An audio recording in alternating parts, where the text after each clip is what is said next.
Welcome to the Channel for Grace. Gobind will be live shortly.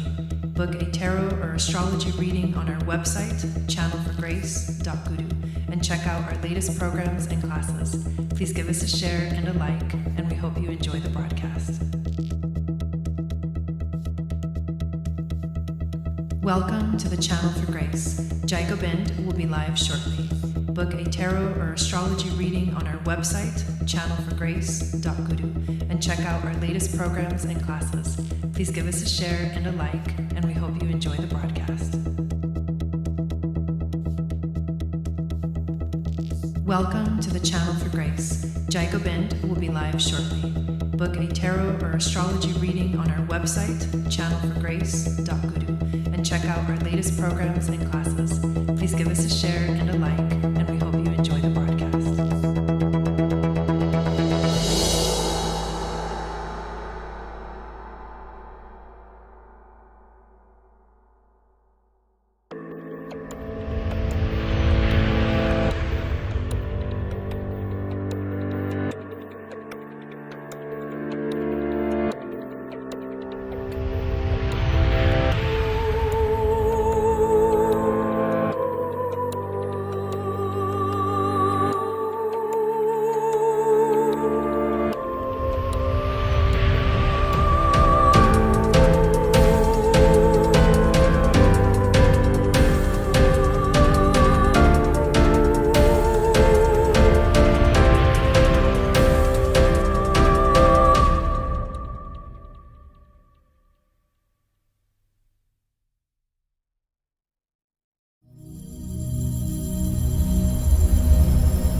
Satnam, Satnam, everyone. Welcome into the broadcast. My name is Gobind, and this is your Channel for Grace. Thank you guys so much for being here live, and thank you to those of you that are watching the replay. So excited today to do some mini readings for you guys. So if you've never watched this video before, I do this every Friday at 6 p.m. Pacific, 9 p.m. Eastern, and you can choose from getting an astrology reading or a tarot and oracle reading. And I actually have a new deck today. I have the Rose Oracle cards from Rebecca Campbell. I've never used them. I haven't even had a chance to look through them. So there's going to be some magic coming through these cards. I'm really excited about it. So let me say hi to everybody that's in the chat. Hello, Elvira. Welcome in. Hello, Sandra.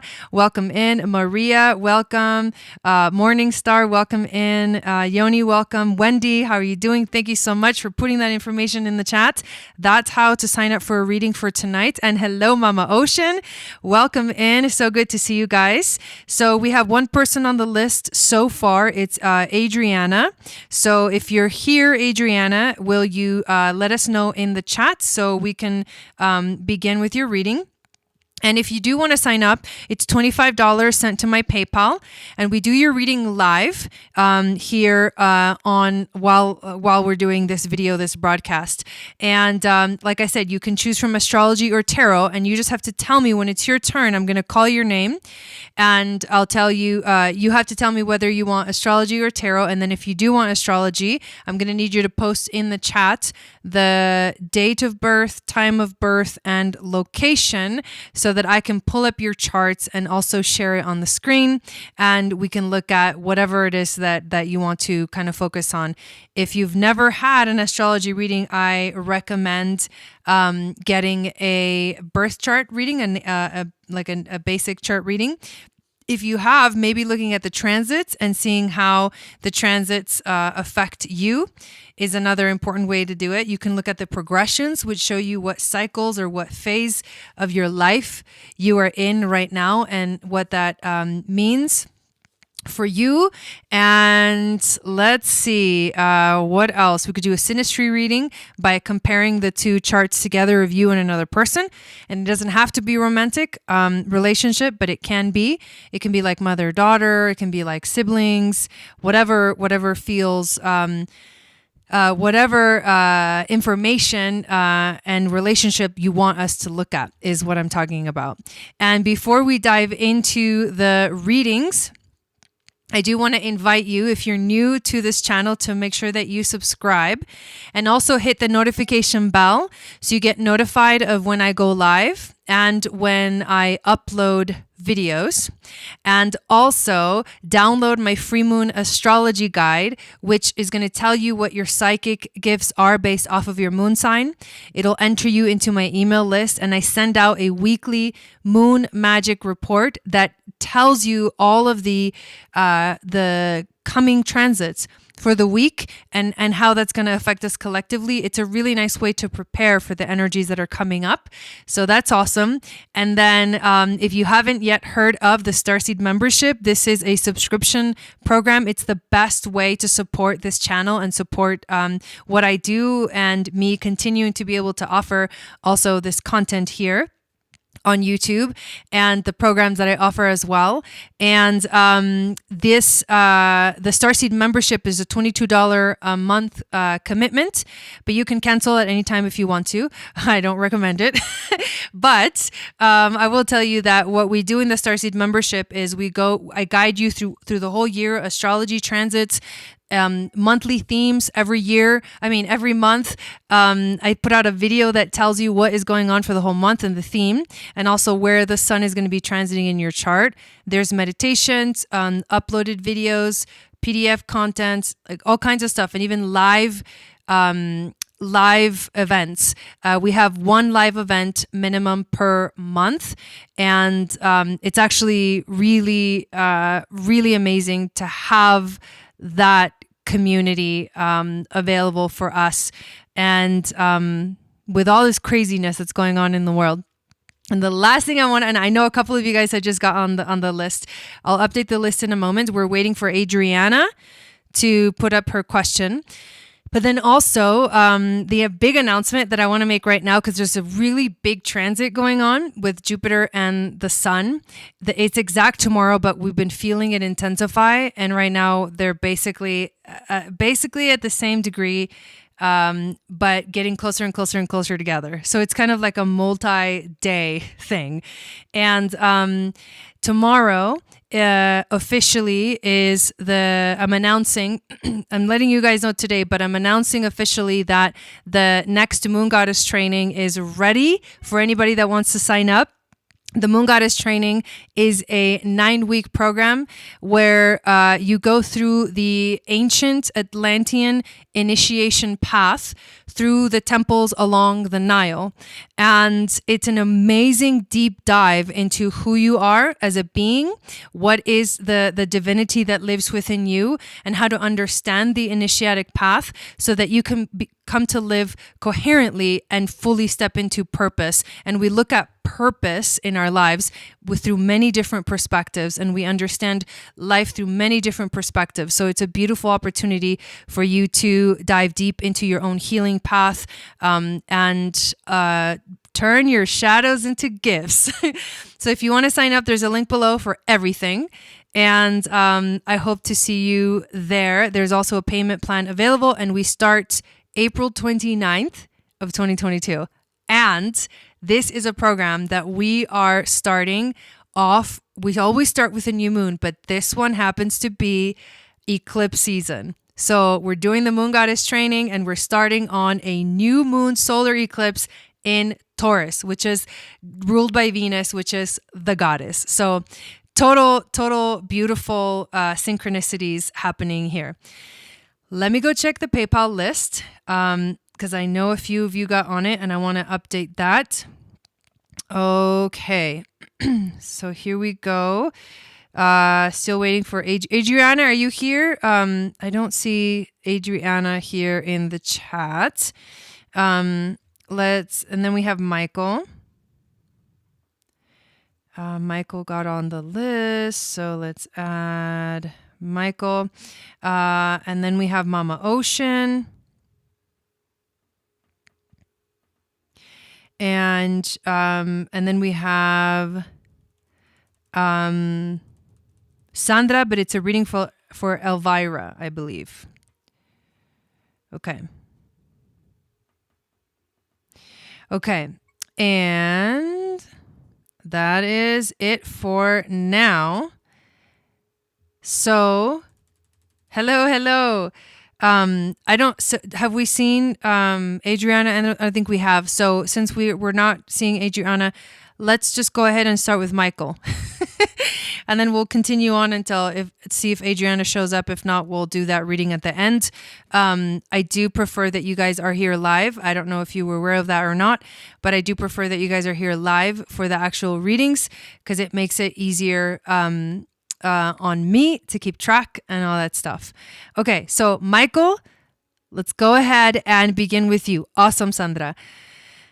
Okay, I love that. I saw Mama. Oh, you're on the list. You got it. We're on you, Michael. We're on you. You're welcome. I'm excited to do readings today because the energy is really ethereal and I've been feeling like I've been like floating in an abyss. And I'm like, oh my God. So we'll see how the messages start, channeling through. Wendy says, Jai, I loved the chanting meditation on the Starseed membership for this month. I cried happy tears. You know, that miracle mantra, which is what it's called that we did, what is one of the most, I think to me, one of the most beautiful mantras that you can chant. And it's phenomenal. The way that it like connects you to your heart center and opens you up to receive miracles. So I'm really glad that you enjoyed it. I didn't see it, Dawn, but let me double check. Sometimes it takes a moment and I would go back in there and check to see if it processed or not. Sometimes it just takes a moment, but I don't see it here yet. I see Adriana, Michael, Aaron, Sandra, and then Kimberly. We're going to add Kimberly to the list. I'm going to do 10 maximum readings tonight. So we got 1, 2, 3, 4, 5. So there's room for 5 more. Okay, I see it now, Dawn. It just came through. So we'll add you. Holy moly, the list is almost full. We haven't even started. 6, okay, 4 more. 4 more. I love it. I knew this was going to happen today. So I'm just grateful to be able to be here for you guys. All right. Here we go. Natal chart, and I provided my personal. Can you post it here too, Michael, please? It goes for everybody. If you could post it here in the chat and have that ready so you could copy and paste it into the chat so I don't have to go looking everywhere for the information. That's the reason why I do that. Level 1, Maria. I'm going to do one more level 1 and level 2 is going to be in July. So we have a little bit of time to prepare for level 2. But I'm going to go through one more round of level 1, and then we're going to do level 2 in July and level 3 in October. And level 2 is applying all of the information, all the fundamental information that we learned in level 1 into our lives. So it's much more intimate, much more sharing. Like there's a lot more sharing. And I'm going to do Akashic readings for you guys. And we're going to learn to work through the Akashic to do some deep personal healing, because I want you to start to get used to doing experiencing the Akashic records in a different way, because the ultimate goal of the Moon Goddess training is to become an Akashic record certified reader. So level 3 in October will be the actual certification class. So we'll be doing a lot of learning how to be in the Akashic records and go through our own journeys. And I'll do a lot of group sessions. And we'll do a lot of work, both like mind, body, spirit coming together. We're going to do the next, level 2 is the next, it's the Venus sequence in the gene keys. So it starts to get deeper and deeper. But it's going to be amazing. I can't wait. So level 2 is in July. The one in April is going to be another level 1. Yeah, that's a really great question. So if you click on the link, of the one I'm offering in April, I actually added all of the information for all the other, like the general information about how the structure of level 1, 2, and 3. So people that sign up are aware. Finally kind of wrote it down because I didn't do that in the last one. Right, Michael? Okay, thank you so much. Hello, Rebecca. Welcome in. Well, we'll just see. We'll see, Dawn, what happens. Okay, let me just catch up on the chat. And then I know that I think I got another notification here in PayPal. So let me just check that real quick. Okay, so we did get another one. We got Nancy as well on the list. All right, so we're at 1, 2, 3, 4, 5, 6, 7. Okay, three more spots, and that's it. Let us begin. I love this. All right, so starting with Michael. Let me share the screen. And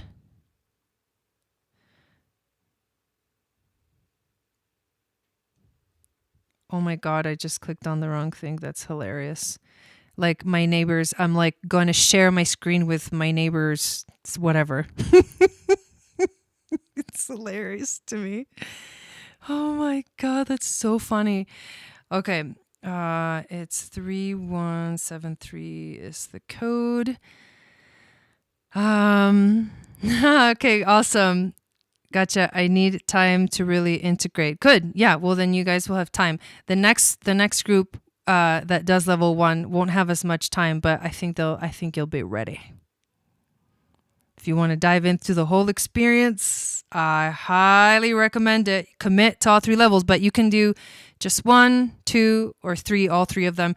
Level 1 is required for level 2, and level 2 is required for level 3. So if you want to go through the whole route and get certified, you have to go through all the levels. But in 1 year, I made it so that in 1 year, you can go through the whole experience. Okay, here we go. Michael, 42375. And 1221, is that, I'm assuming that's PM? Yeah, that's got to be PM. And Phoenix. Okay, do you know what you want me to look at in terms of your chart? Thanks for posting it again, Michael. Yeah, I think I got it right. Do you know what you want me to look at in terms of because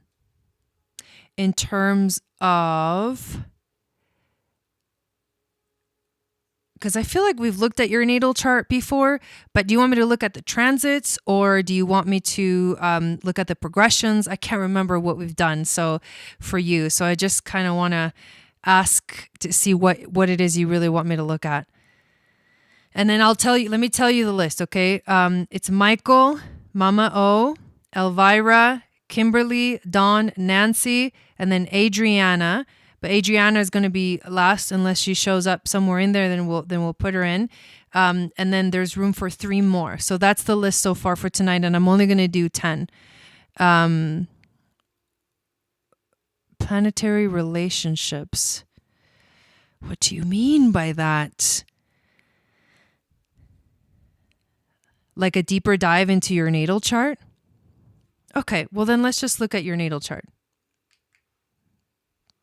All right. I think I know what you need. Let's just do a deep dive. Okay. Cool. So awesome. Adriana is in the Hashizi. So Adriana, you are going to be, I'm going to just, because she was the first one signed up, but since you're here, welcome. And you're going to be after,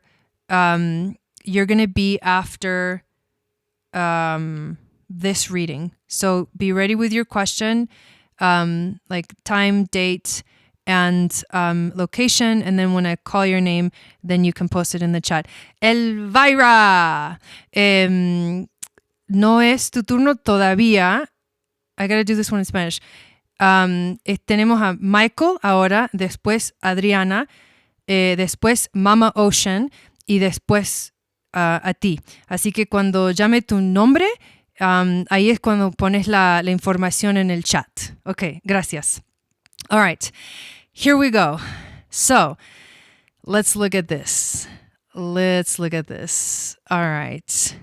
So relationships between the planets. Well, first of all, I do notice that you have a lot of energy in Taurus.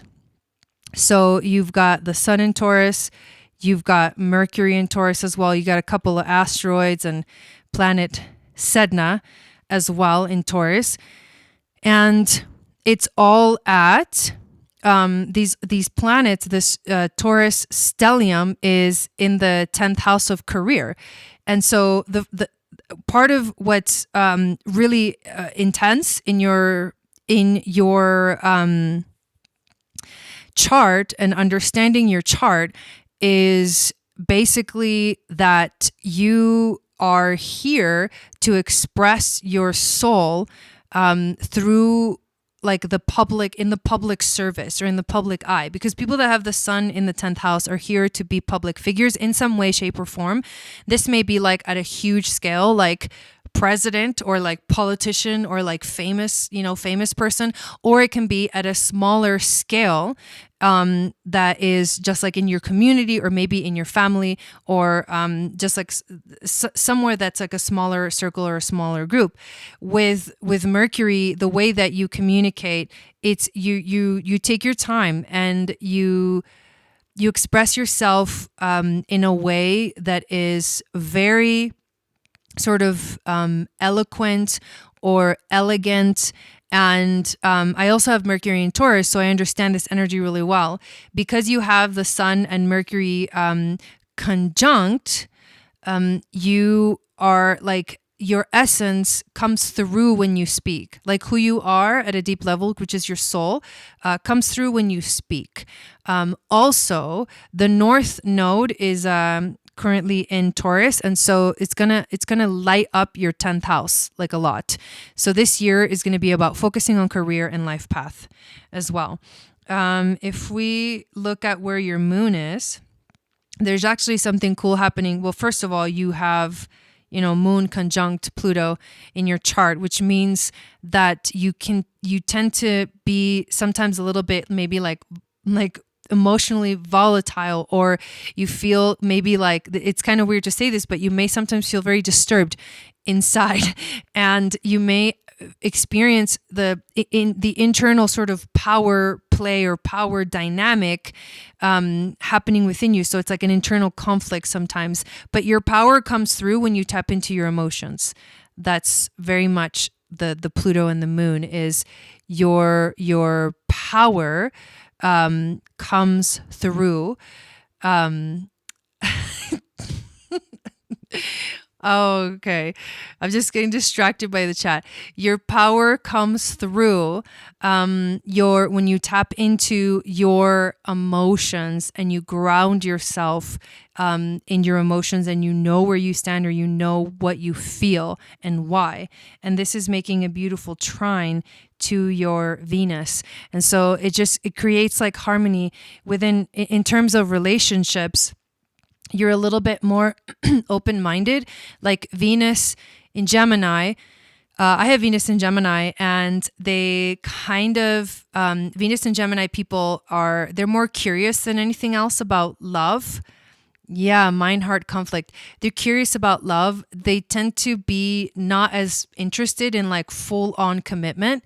But if there's a relationship, the relationship that they will end up feeling like, oh, this is the one for me, or any relationship really where they feel a true connection to, are the relationships that activate they're intellectually connected, where they can have a lot of deep conversations about many different topics, and it ends up activating your mind in a way like that's the turn on for like Venus and Gemini is let's dive deep into these topics, and that connection, that intellectual like curiosity and connection is what helps them feel connected to others.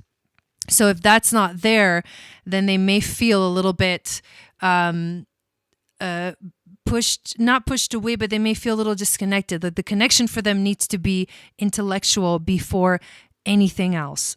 So that's really important about your chart. You do have Mars in Pisces. And so, I mean, right now, this means that your Mars is really getting strongly affected, is kind of putting it mildly, strongly affected by this Jupiter and all this Pisces that's going on this week. So you're experiencing, what's your rising?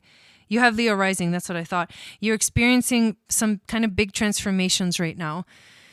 And they feel like things have to end so that you can begin something new. Things have to, you're going through some endings that are going to lead to beginnings. So what this is activating for you is your intuition. And really, when you tune into your intuition, you are going to be able to align and take the best kind of action in your life. Mars in Pisces is about acting on your dreams, acting on your realities. Can be very idealistic, but if you allow yourself to let your intuition guide your action, then you cannot go wrong. And this is a planet that's currently conjuncting with the current transit of Jupiter and the Sun. And so it's aligning to literally manifest your dreams. And you have this little push here with Mars in Pisces. You have to be careful not to get, stuck on, not to get stuck on illusions. Like if something feels like you wanna do it, really trust the intuition, but know that the shadow of Pisces can be illusion and deception. So don't deceive yourself. Be real about what you want to create. Be practical about it. And Mars will help you take the action. You're listening to your intuition will help you take the action that you need to create and manifest and get the things that you desire in your life. You've got your North Node in Sagittarius, so you're really here to have a spiritual experience. You're also here to kind of focus on home and family and explore. Like exploration will make you feel alive. Exploration will make you feel like you're living out your purpose and moving forward in this direction and letting go of focusing too much on being right here in like your environment and your mind, and being more like in your heart and out there in the world to discover new things. This is how you will feel like you're living out part of the way that you will feel like you're living out your purpose. And one of the things that you're here to heal is your maybe insecurity about not knowing who you are or how you identify yourself, who you are and why you're here. And also with Jupiter in Aries, Jupiter is going through Pisces right now, but next year he's going to enter the sign of Aries. And that means that you're going to go through your Jupiter return, which is a year of abundance. Whenever we have a Jupiter return, it's the year to like work on the things. So for you, it's going to be expansion, exploration, new adventures that are going to come alive. And you'll be able to manifest and spiritually integrate because of your Jupiter return. But that's going on next year. So I hope that was helpful for you and what you were looking for in terms of this reading. But those are all the things that kind of jump out at me. So thank you, Michael, for signing up for a reading. Okay, so next we have Adriana. So Adriana, go ahead and put up your question in the chat and your information in the chat, and then we will do your reading. And then also for everyone that's on the list, make sure to wait until I call your name to put your information in the chat. Otherwise, it'll confuse me if I got too many questions coming at the same time.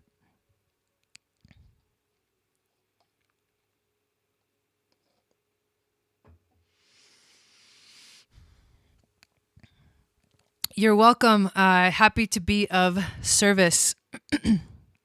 Very happy to be of service. Okay, let me actually share the screen again because this is another astrology reading, and I'll start putting the information in.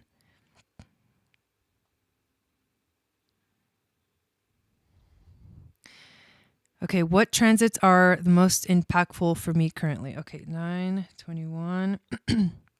91, 11:04 p.m. Okay.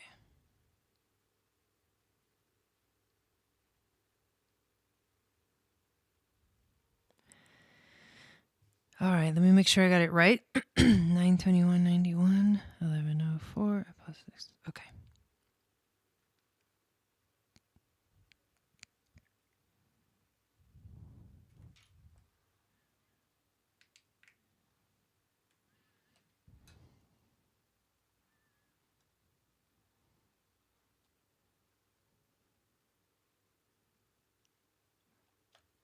Okay. So we have your chart in the middle, and then the current transits on the outside wheel. And we're going to look at what stands out and what are the most important or impactful transits for you currently.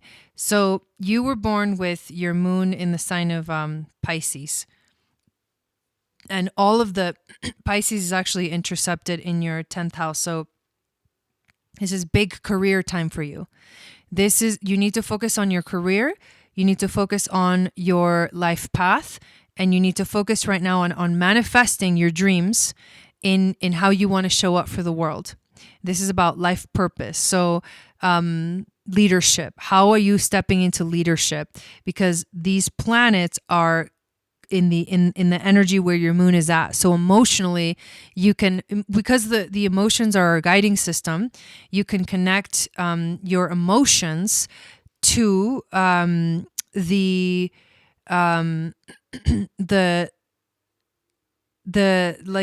process, like the law of attraction, right? So if you know how you want to feel, like whatever you want, it's an idea, right? But when you bring it feeling, it becomes reality, because feelings are vibrations and the universe works in vibrational frequencies.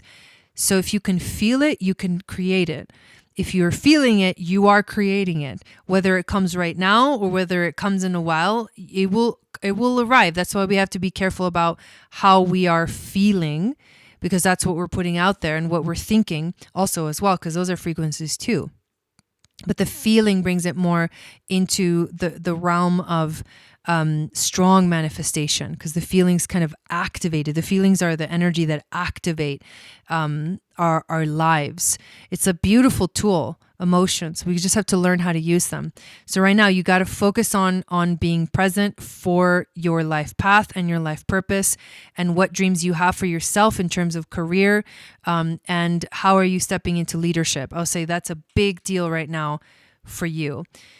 Where you're experiencing a lot of the shift and the releasing and the letting go is in your 8th house of death, change, and transformation, with Pluto, Venus, and Mars conjuncting in your 8th house. So this is about letting go in your own way, in your own internal way of power struggles within yourself, and bringing the focus more on where are you putting your action. Like, what are you focusing on in terms of action, and what do you truly desire? Because Venus is what we desire. It's really about stepping into sovereignty. So what you're doing right now and going through right now is you're stepping into sovereignty. And all these planets have passed through, your North Node, and that's your destiny, like what you're here to do. So they're activating your North Node, which you have to learn to take more risks, like to be more daring in life, but do it in a way that there's an end result that you want to achieve in your life. I've been interacting a lot on my personal feelings into rating about power connected to leadership the last year. It's amazing how astrology can give so much confirmation about what's going on. So you need to think about, what do you want? How do you want to get it? And where are you putting in your power and your energy? We're all stepping into sovereignty. And the way that you're going to step into sovereignty right now is by letting go of all the old habits, patterns, and stories that no longer are you in sovereignty. And that includes relationships, belief systems, habits, like all kinds of things that they're in the way now of your true power. They take away your power. Whatever takes away your power, you're learning to release so that you can fully step into your power and your mission or your destiny in terms of your your North Node here in Capricorn. And those are really the major transits that are going on right now, and the two major houses that they're affecting you. It's like letting go, releasing, and then also stepping into leadership are the two things to focus on right now the most, and the things that kind of jump out at me. Where is Taurus in your chart? So this year is going to be a year of working through your belief systems and the connection to your connection to divinity, your divine self. Focus on that as well this year. Learn to open yourself up to the beyond, and learn to also let go of ways of being in the world, or at least in your everyday life, that bring you into presence, but not in the way that is serving you. So you have to let go of focusing so much on the details of life and trust in the divine, whatever you want to call it. Trust in God, trust in source energy, trust in God, goddess.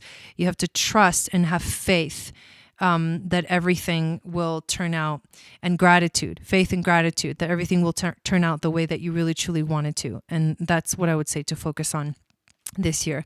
So awesome. And thank you. Okay. So now we got Mama Ocean.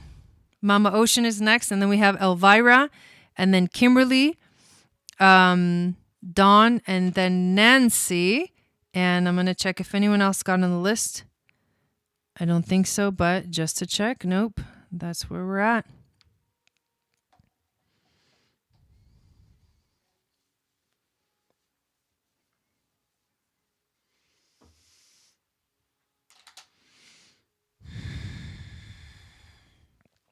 Yes, Damien, there's 3 more spots left to get on the list.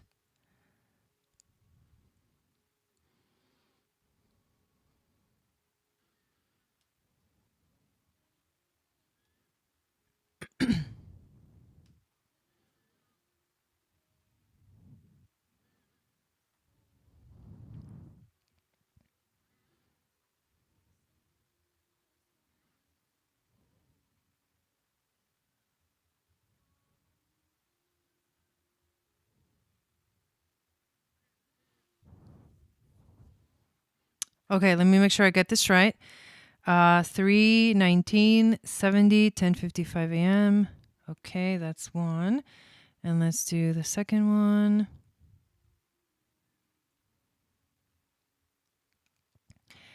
We got 7:7:7:7:69, 7:30 a.m. Okay.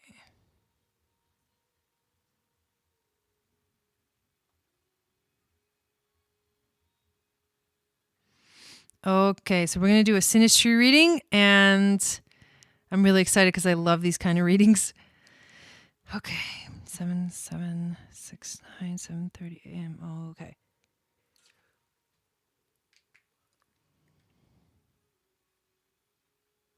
So when we look at synastry readings, the thing that I look at is the way that the planets like communicate with each other, and whether these are harmonious connections or challenging connections.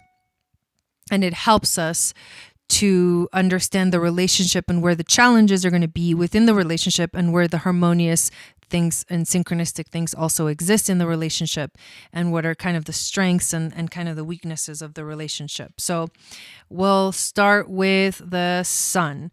So you have sun in the sign of Pisces, and he's got sun in the sign of Cancer. So what I would say, this first connection is a synchronistic connection, because these are both, I got it, Damien, you're on the list, because these are both water signs. And so what we're seeing here is a harmonious understanding of the soul.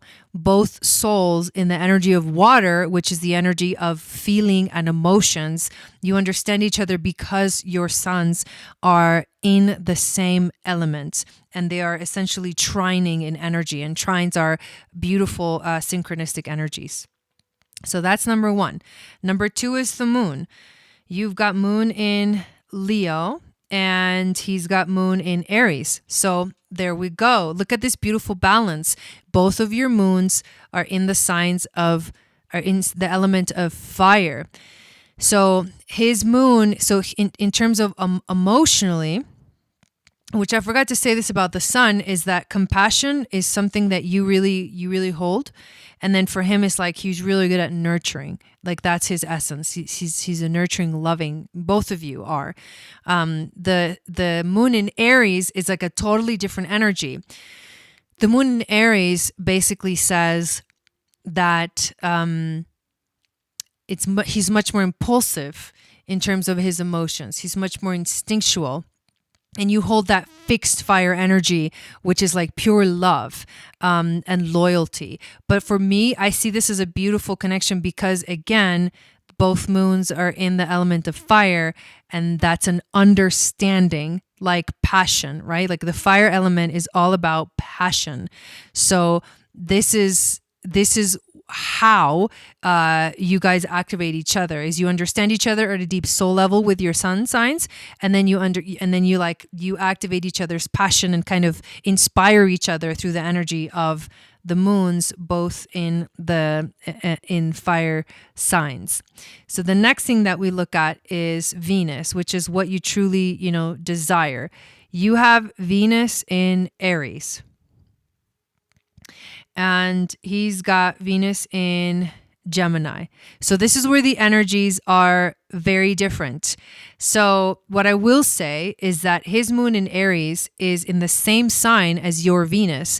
So what do you truly desire is action. You desire like passion. There's a strong sensuality because Aries is ruled by Mars, and Mars is a very sexual energy, and like it's kind of like the not in a negative way, but like the aggressor, or like the one that brings in the desire so strongly that really acts on it. So passion and like fiery, like all of that is really part of who you are at a level of what you desire. And what lights you up is Aries energy. So his moon being in the sign of Aries, in the same sign as your Venus, is a beautiful harmonious connection. His Venus is in Gemini, so he's much more casual about relationships. Hey babe. He's much more casual about relationships, not in the sense of like, it's just like, I just did a reading for, who was it? Was it Michael? And he had Venus in Gemini. I have Venus in Gemini. So, I mean, I understand it. Like he needs intellectual connection, and he's going to be much more curious and maybe less desiring like full on commitment. Of course, what the relationships and if he's got that intellectual connection with someone, then he's going to feel like, oh, I do want to commit to this because this keeps it alive, right? Like Gemini can get bored really easily. So it can't be the same thing all the time over and over, like Gemini needs different, and like it needs to be like different all the time. So as long as you can like, and it's cool because Aries is kind of wild, and like unpredictable in the sense of like, just instinctual. And so like, as long as it can stay interesting and exciting and curious, then you will actually be able to like keep his attention. You know what I mean? Like that's what Gemini, you got to keep the attention of the Gemini energy. And the Gemini will love that, like, and be able to switch quickly, from one topic to another to really connect, with that beautiful energy. Okay. So, but then it's like, well, what do you actually, that's so funny, Michael. What how do you actually go get what you want? If Venus is what you desire, then how do you actually go get what you want? You have Mars in Taurus, and he's got Mars in Sagittarius. So how do you get what you want? You are much more steady. You are someone who will take you take your time. Basically, you take your time. And that's kind of one of your gifts, is that like it doesn't need to happen right now, in terms of I mean, I want this, and it came out of nowhere, but then okay, let me just work to get it. Let me just take my time to make this happen. And then with him, Mars in Sagittarius, he's kind of like a wild card. Because Sagittarius can be a wild card. It can be here and it can be there and it can be like all over the place. So as long as you can keep up, right, with that Sagittarius energy. But the way that he goes and gets what he wants is he has to go on like the journey of exploration to like go find it. He has to go find it. It has to be a journey to go find it. It can't just be like given. It's like there's more to it, and he wants to uncover it. And so you go searching.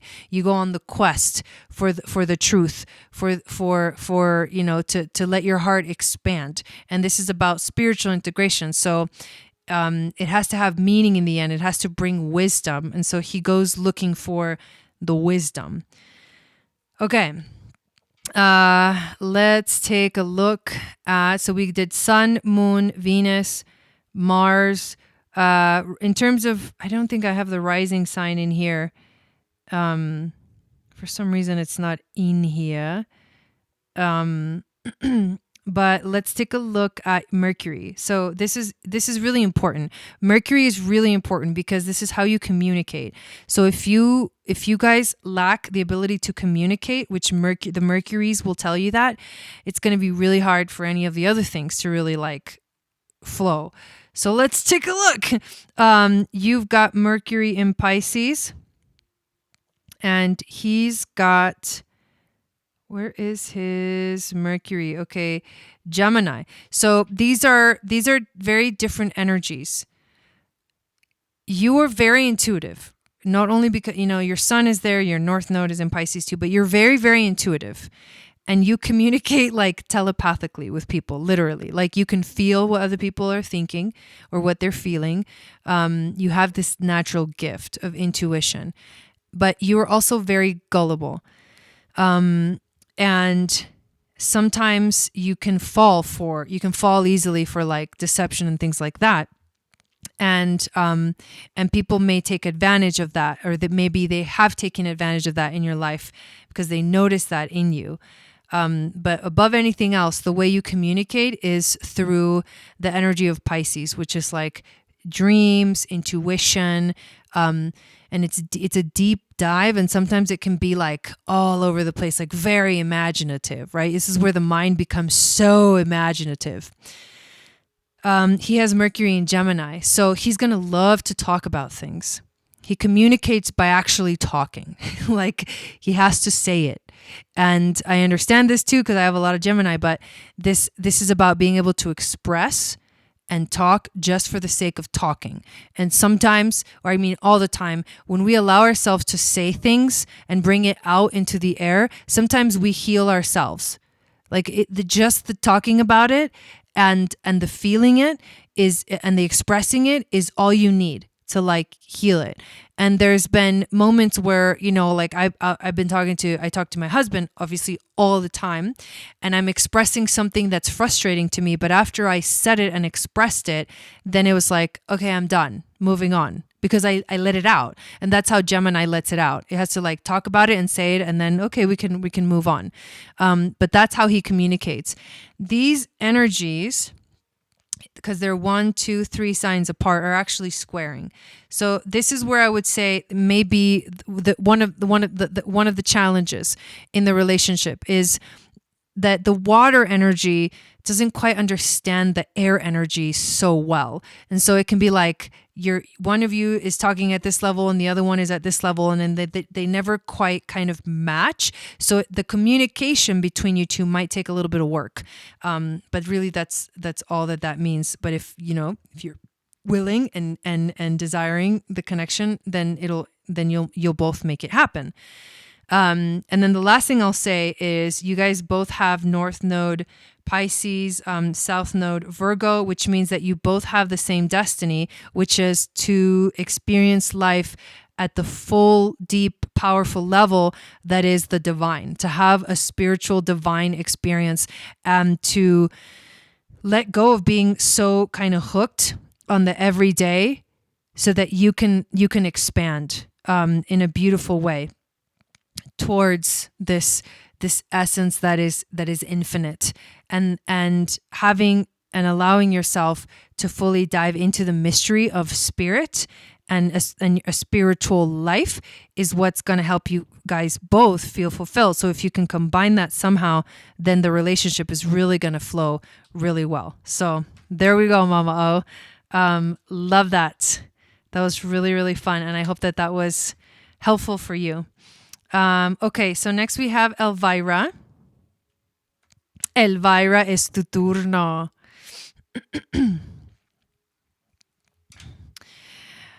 Okay, and then we have, let me update the list.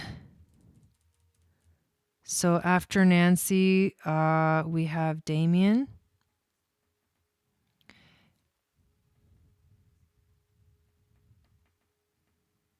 And then Adriana again after that.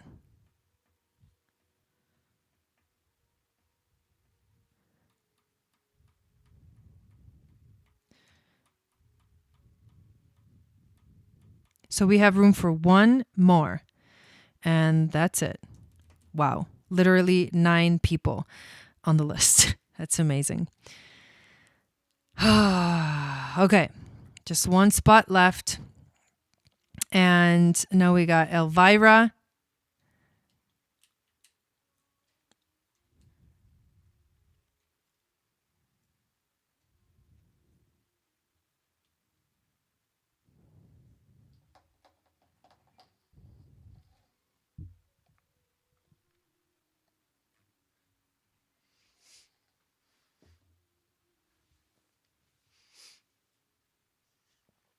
So for those of you that are waiting for your reading, make sure that you have your question. If you're going to do tarot or oracle, if you have your question ready when I call your name, that's when you're going to post it into the chat. If you want tarot and oracle, just say tarot and then the question that you want answered. And then if you're getting an astrology reading, then put the information, your birth information. So the date, the time, and the location of your birth, and then what kind of reading you want. And then if you're getting that synastry reading, then make sure that you are actually putting the information of both people that you want to focus on. Okay, waiting for Elvira.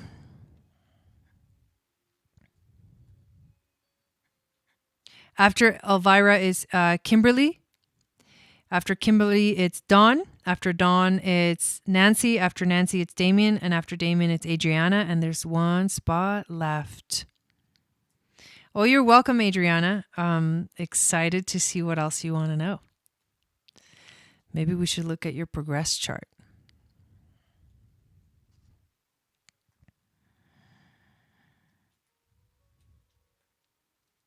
So I don't see Elvira putting up a question.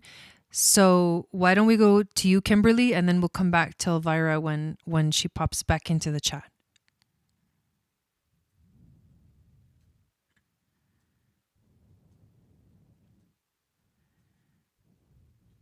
Oh, never mind. There's Elvira. Okay.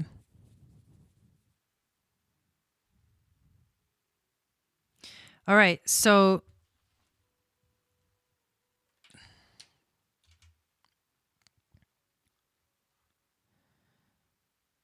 let's put this up. What do you want me to focus on in terms of your natal chart?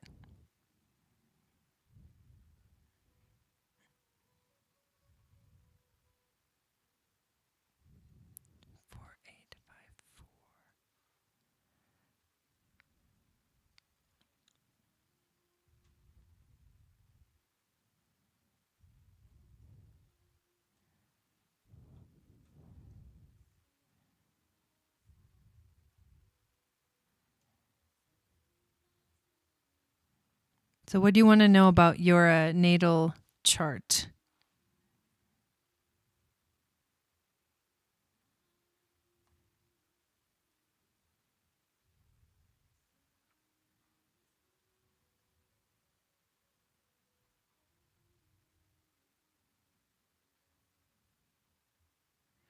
I think we're just on a long delay. I think that's what's going on. All right, February 25th, 1964, 1:40 p.m. Montevideo, Uruguay. Okay, awesome. So do you mind if we look at your transits?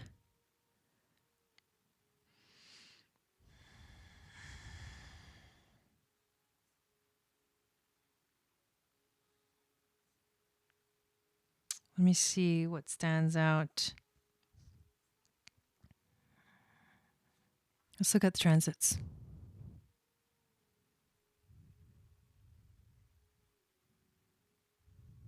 Okay.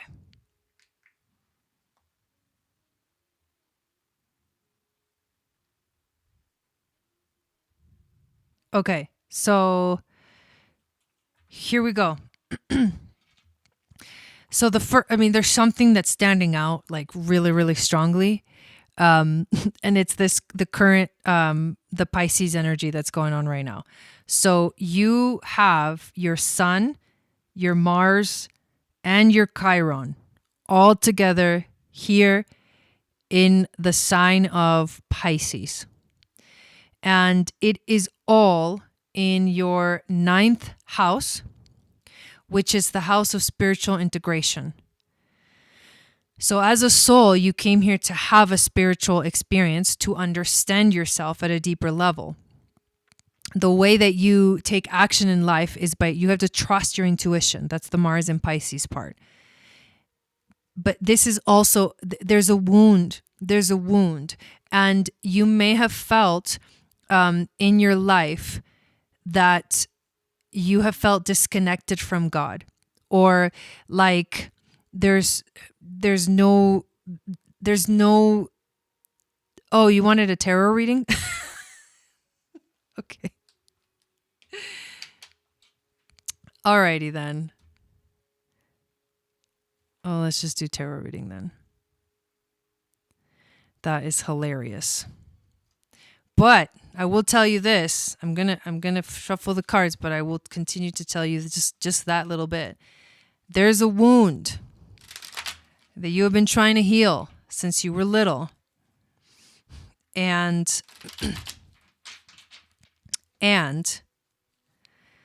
it's being activated right now. So let's see what your spirit guides, angels, and teachers want to tell you about what's happening right now. Now that we know that, which is kind of funny, I think that was synchronistic that I saw that. Let's see how you can use the energy right now to help heal this wound of feeling disconnected from God. All right. So I actually love doing tarot readings. So, all right. Okay. So how do I, will someone post in the chat to make sure to if you're watching on a delay, to make sure you're not watching on a delay? Will someone write that in the chat? Because a lot of people don't realize they're watching on a delay. And that's why like I see everything after I ask the question, because they're watching everything like a few minutes after it's already happened. Yeah, I know. This is like really, really funny.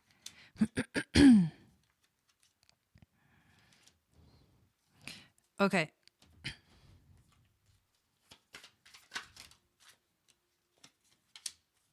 All right. So this is actually fun. I love using the cards. All right. So one at a time.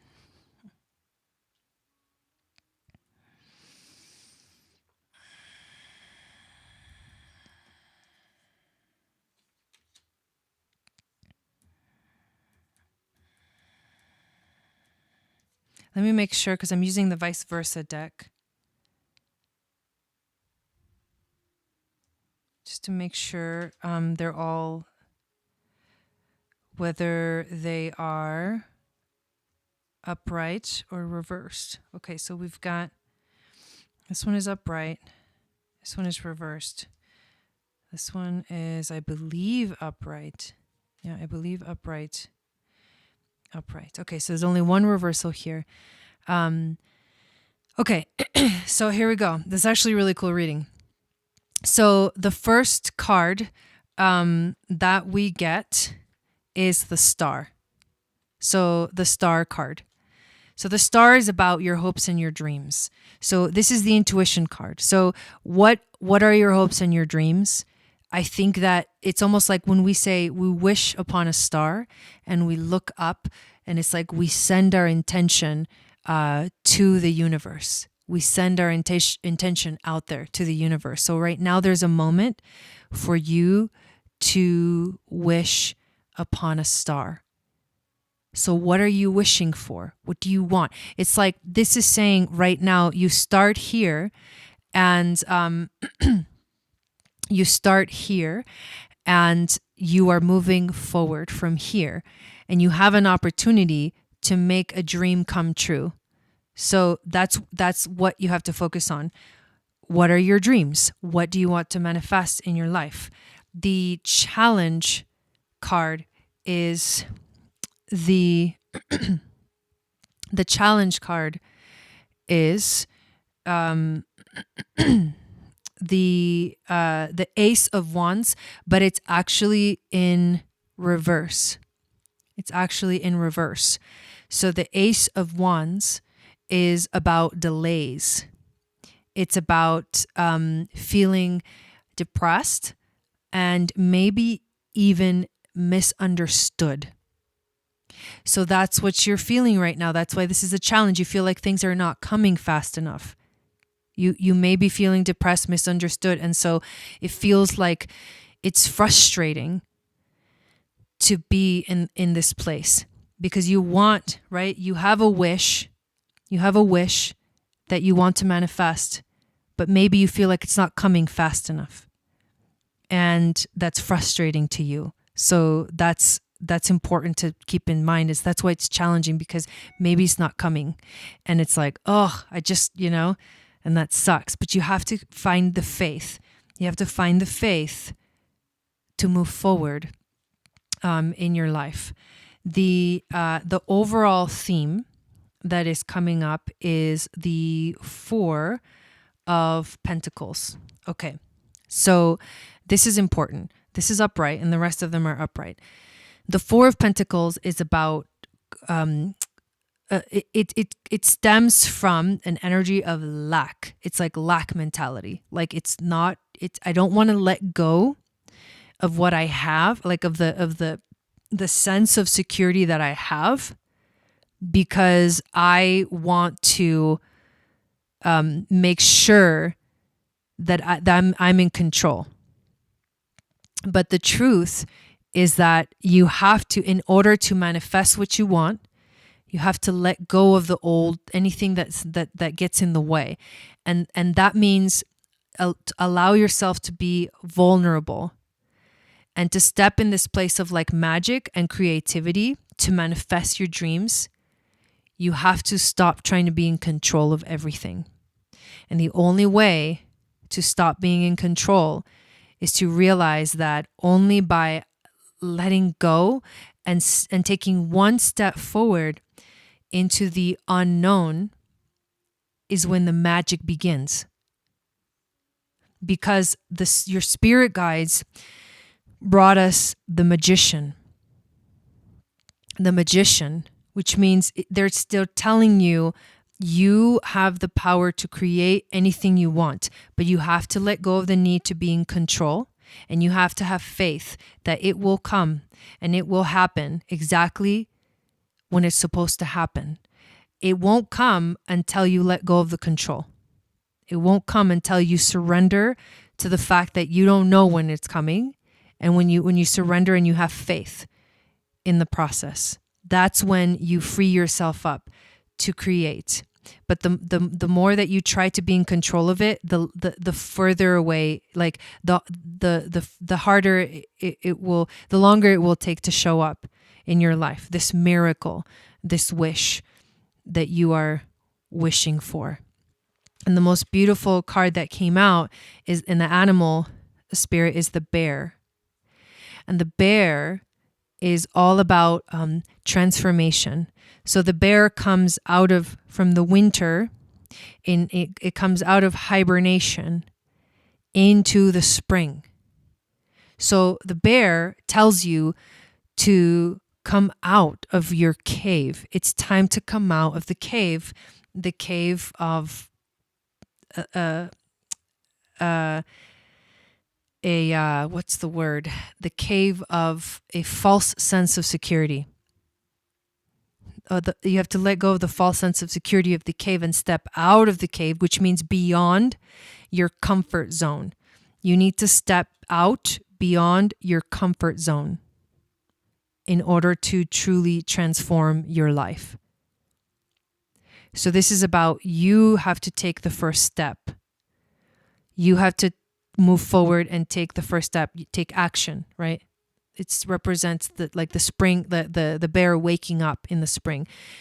That is how it's going. The only way it's going to happen is you need to take the first step forward, and it starts with letting go of the lack mentality and the belief systems that keep you from manifesting your dreams into reality.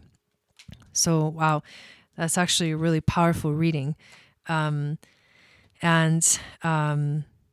yeah, I hope that brought you some understanding as to, the energy. So, I mean, honestly, it was kind of like a continuation of what's happening astrologically in your chart, which is this intense healing of this intense wound. Don't stop feeling like you're disconnected.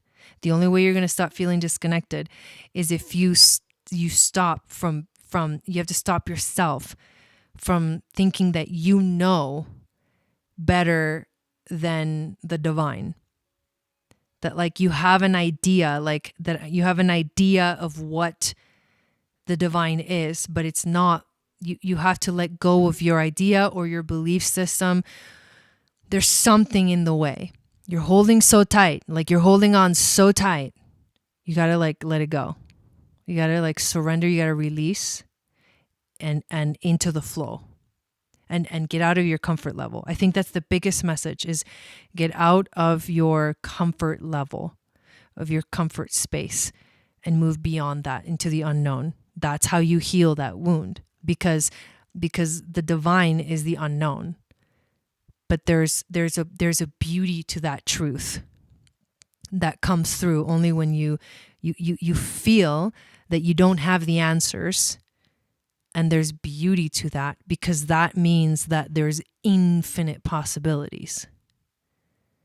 Whoa, that was powerful. Okay, thank you, Elvira. And next, you're welcome, Sandra. You're welcome. That was really powerful. I felt like there was a deep connection to that message. It felt really, really intense. Yeah, trust in the divine timing. I love that too, Wendy. Okay, so next we have Kimberly, and I can still see your message is not too far, so let me just read it real quick. Jai, I'm thinking transit, I have been feeling on the precipice of something huge.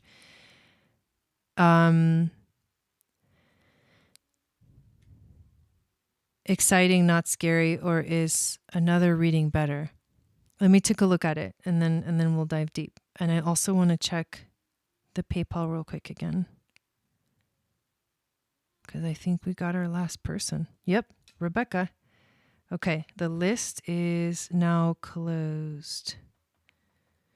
And thank you everyone for your patience. I really just kind of give it my all in these mini readings. They're kind of more than just mini readings.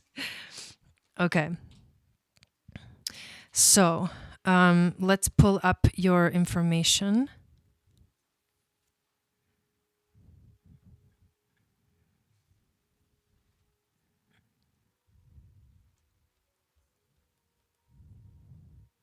And let me know when you guys can see the chart on the screen.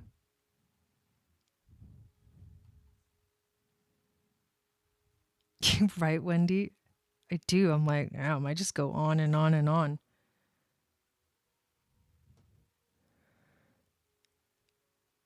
I hope that resonated with Elvira, Sandra, because that was really a strong message.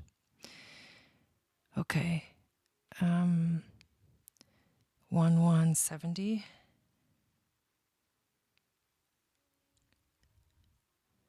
Aw, that's really sweet, Kim. 12:30 p.m.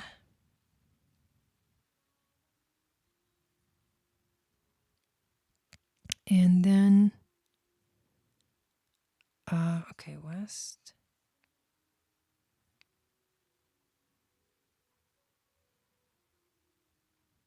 Okay. Thank you, Wendy. I appreciate that. Okay, 1170, 12:30 p.m., West Seattle. All right, let's see.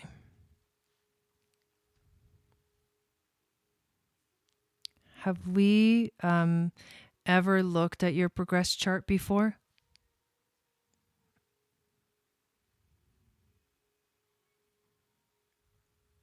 I can't remember if we have or not.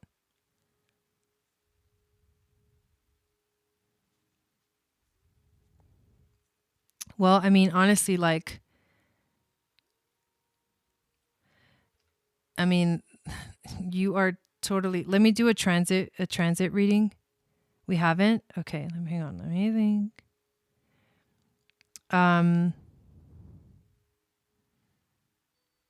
It's the transit is speaking to me more right now. Let's look at transit. Charts. This one. Current transits. Okay. Because I want to show you something significant in your chart. This is kind of a big deal.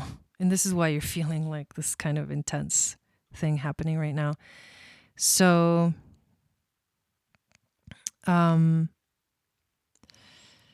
okay. I love it, Sandra. Okay. So here we go. And this is like jumping out like a, this is kind of insane.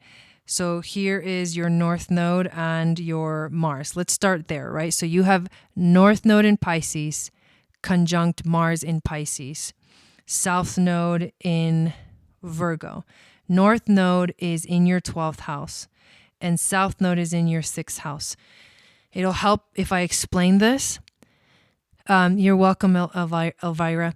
It'll help if I explain this, because before I talk about what's going on with you in your chart. So basically, your North Node, so you came here to have a mystical experience. You came here to have a spiritual experience in life. That's your destiny. And it's North Node in the 12th house, which means extra of that. It like doubles the frequency of Pisces. You came here to surrender. Like, your tendency is to get stuck in the details of life. Your tendency is to get stuck in the day-to-day.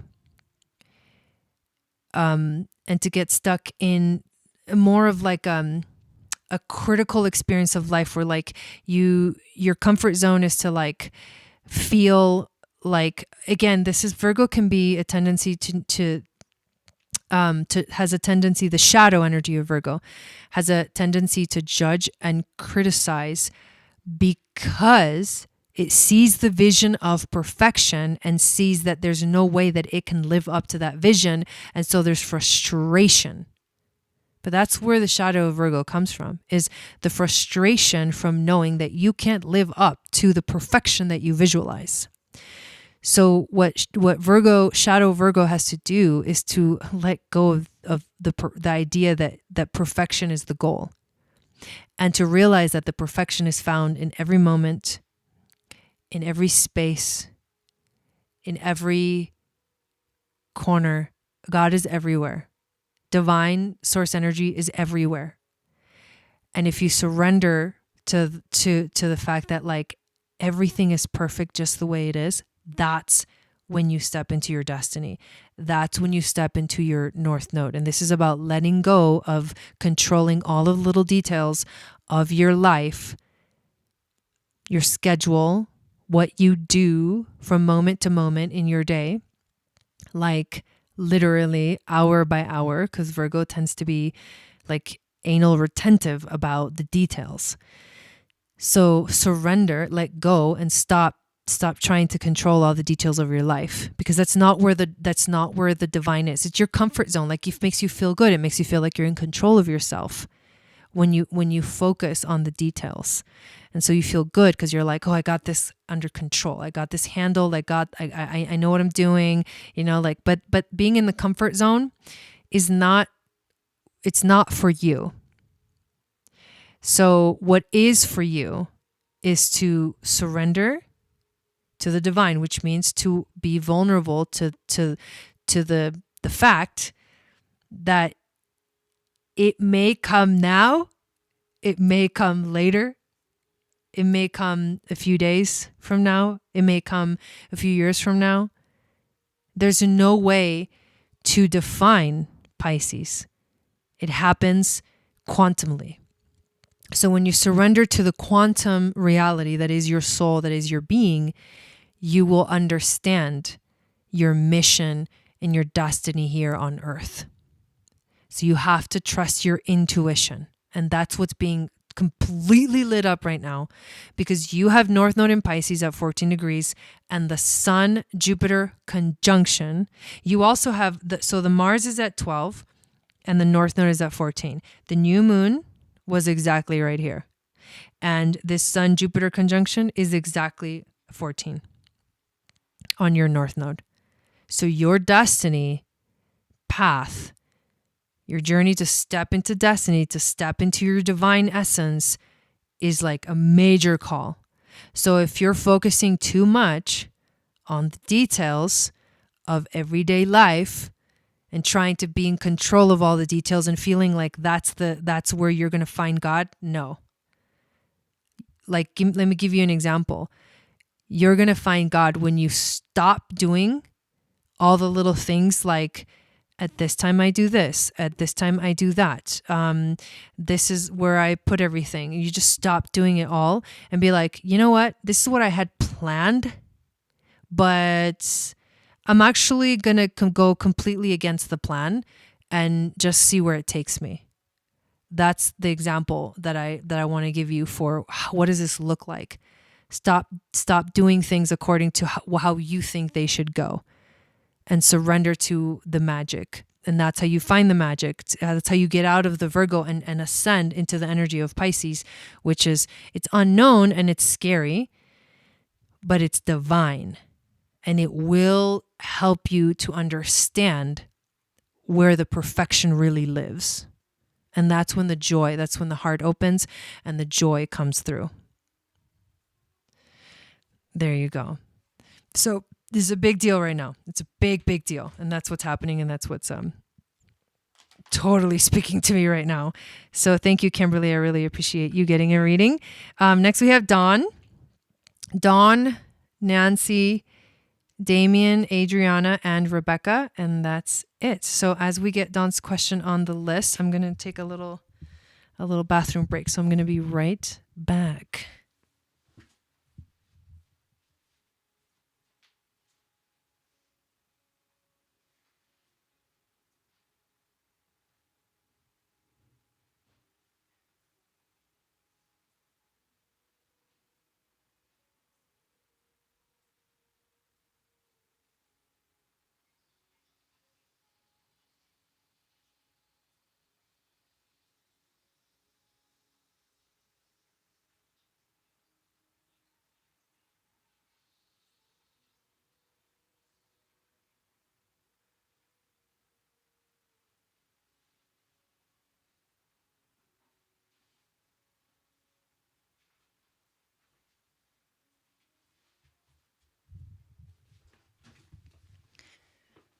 All right.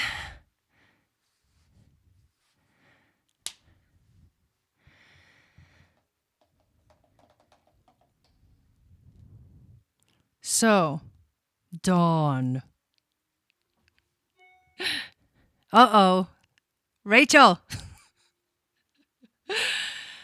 Are you here in the chat? Will you let me know if you're here in the chat, Rachel?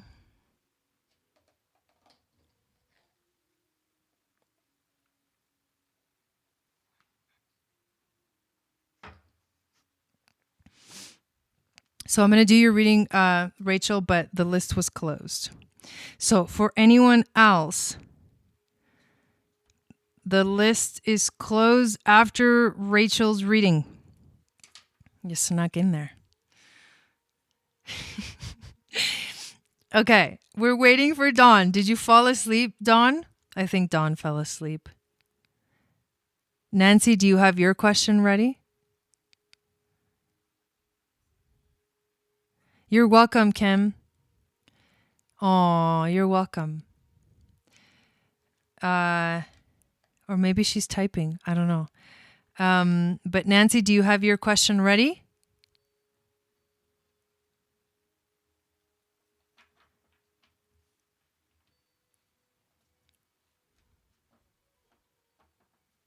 I'm here.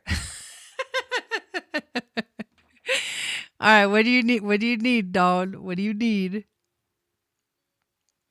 Just go ahead and put up your information and then we'll do Nancy. But make sure you guys have your question ready and that you're watching on time. Please check that the little red line, I'm going to show you.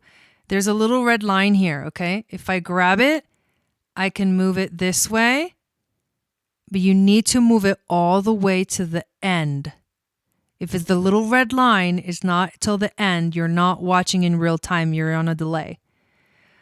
And that's why when I ask the questions, you're not hearing them and it takes forever for the message to come through. So make sure all of you that are waiting for a reading that it's all the way to the end. You're watching in real time. Okay. I knew you fell asleep. Okay. Tarot reading. All right, let's go. Let's go.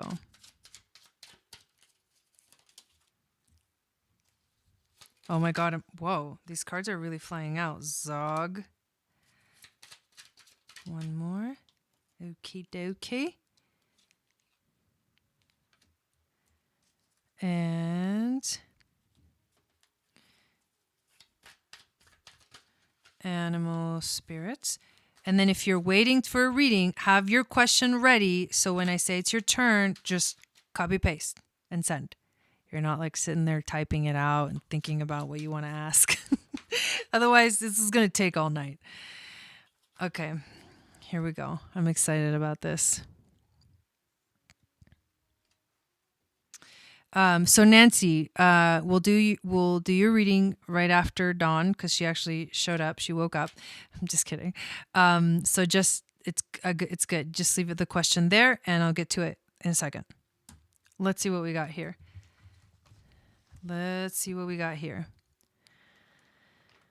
Okay. So let me make sure these are okay. So this is reversed, upright.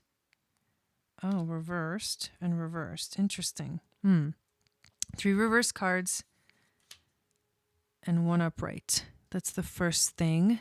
Thank you, Wendy, that we got going on here for Dawn. She's next, but Nancy's actually next after Dawn.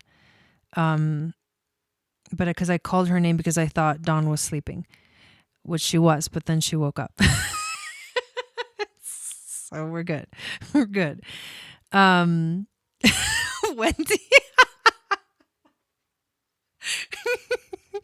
Oh, this is too funny. Okay. Pentacles. 5 of Pentacles in reversed. This is the first energy that shows up for you. I actually like this card. There's like an aura. There's a message to this energy. Can someone type in the chat what I said about watching in real time? Yes, you got on the list, Rachel. So let me tell you what this card actually represents. This is about recovering. This is about relief. So you're starting at this point of recovery and relief. And I think what I'm getting from this message is that you're recovering, deeply healing, like soul healing, this energy of trauma links and difficult situations that have kept you from moving forward. And it's been such a powerful, intense healing that you've been going through lately that now it's almost like, okay, now I'm recovering from all of that, the work, like the spiritual work that I've been doing lately. Because the Five of Pentacles upright is about feeling insecure, like having hardship, poverty in any, not just like, not in a money sense, but poverty in like poverty mentality, right? Like victim lack mentality. But now that you've understood and seen the shadows, you're recovering, you're healing from that. I think that's actually really beautiful. The challenge for you is the Five of Swords, which has to do with conflict, some kind of conflict in your life that could be keeping you from, or could be the reason why you're recovering, right? Like there's a conflict, there's a challenge, an argument. The energy when it keeps coming up, it keeps you from like recovering, right? When the issue keeps coming up, it keeps you from recovering. So the question is, how do you let the issue go, fully let it go? Because when you fully let it go and you stop activating that frequency or needing to be right or needing to get the last word or whatever, that's when you really give yourself the time and the space that you need. And you need a lot of time and space to heal. That should be the biggest focus right now for you, is giving yourself the time and space to heal from this sort of big kind of awakening that you've had. The next two cards are very interesting. They are both major arcanas, and they both have figures that are standing. It's the Fool and the Hermit, basically, but they're reversed. And so in the vice versa deck, they're both looking out into the night. And in one of them, you see, in the Hermit card, you see the moon, and in the Fool, you see the star. It's like the wishing upon a star. It's like seeing it from a different perspective. So, but what are these cards, reversed? There's messages, there's beautiful messages in the vision here, right? It's like let's go one at a time so I don't confuse you. But the Fool card is in the overall theme. So what's the overall theme in terms of a reversed Fool card? It is about, in a sense, naivete or reckless behavior or lack of experience is probably a better way to put that. There's a lack of experience. And so not really knowing how to make the best decisions for yourself, because there hasn't been enough experience for you to trust. The wisdom the wisdom is lacking because you haven't like fully found it for yourself, because the Fool is the hero's journey. So you're on the hero's journey of discovering yourself and stepping into consciousness, but at the same time you are lacking in experience, and so it kind of frees you. It like stops you from moving forward, but you have to just go. You have to just keep moving forward and have more experiences. That's the only way to bring the wisdom, is to have new experiences and to not be afraid of what the journey might bring. And the Hermit, when it's upright, it literally says like, stop, go within, reflect. It's time to be with yourself, And it's almost like the deep and full reflection that the Hermit helps you to see is kind of turned upside down. So the Hermit is actually, it's interesting because the Hermit and the Fool they're the same person, but they're in different places of the journey, right? Like the Fool is doing the expression of things, right? Like in the Moon Goddess training, we talk about expression, experimentation. To me, the Fool is almost like the beginning, right? The Aries, like it starts now and I'm expressing outwards, but I don't really know what's coming. I don't really have the wisdom. The Hermit has the wisdom, but both of these cards are reversed. And when the Hermit card is reversed, it can feel uncomfortable because you are maybe needing to do reflection, but you're not able to. And the actual reflection process makes you feel isolated.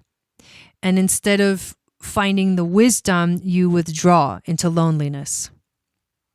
That's what it means when the card is reversed. So what is going to help you to like heal and like just surrender to the process of healing? We've got these two cards, which it came out in animal form, which is the fish and the moth.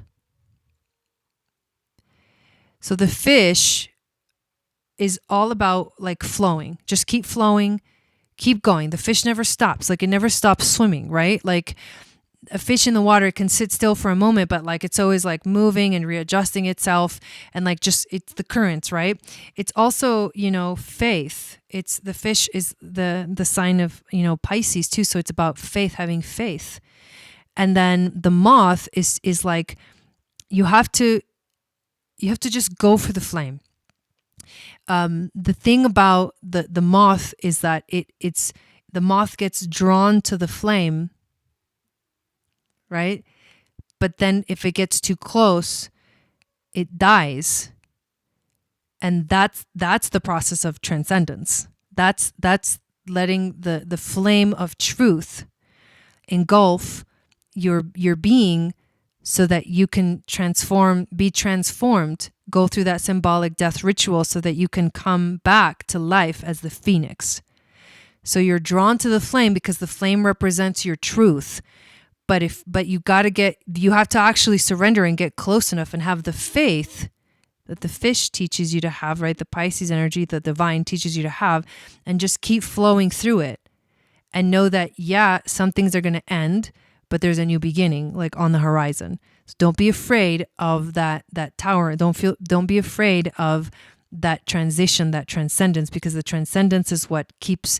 It's the most powerful part of the evolution. It's when you get to the point where you let it all go, and let yourself fully open up to what comes next. And that's when the magic happens, when we fully surrender. Super powerful reading. Okay. Nancy, going through losing my oldest doggo Beans. I'm so sorry to hear that. Last night. Wow. Well, looking for guidance for your tarot oracle on healing and how Beans is. I can promise you he's doing great. I lost my dog not too long ago, and the amazing thing, especially when the dog lives, for a full life, it really is. It's beautiful to like be there for them as they transition, and you can really truly feel the release, that they feel when they're out of pain and suffering, and all the physical. The physicalness that they don't understand, right? Pain and suffering, they just go through it. They don't have like a psychological issue with it, but when you see them suffering and uncomfortable, especially of old age or whatever the issue is, then there's a relief when they're not in that pain and that suffering anymore. And I felt that very strongly when my dog passed away. So let's see what the message is. You're not going to believe the first card that came out. All right. After Nancy, we have Damien. After Damien, we have Adriana. After Adriana, we have Rebecca. And after Rebecca, we have Rachel. And that's it.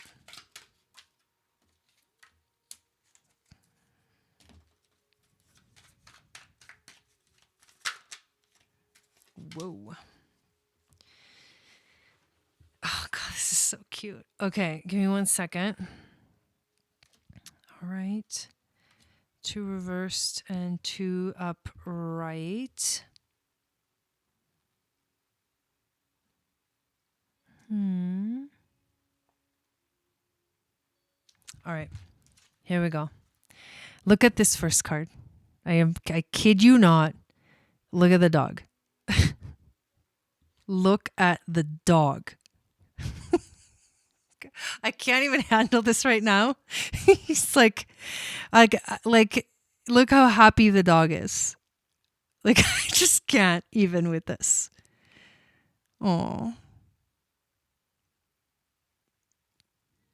Like, really, I don't really need to like really go on, but I'm going to show you all the other cards. But literally, like, this is just too much.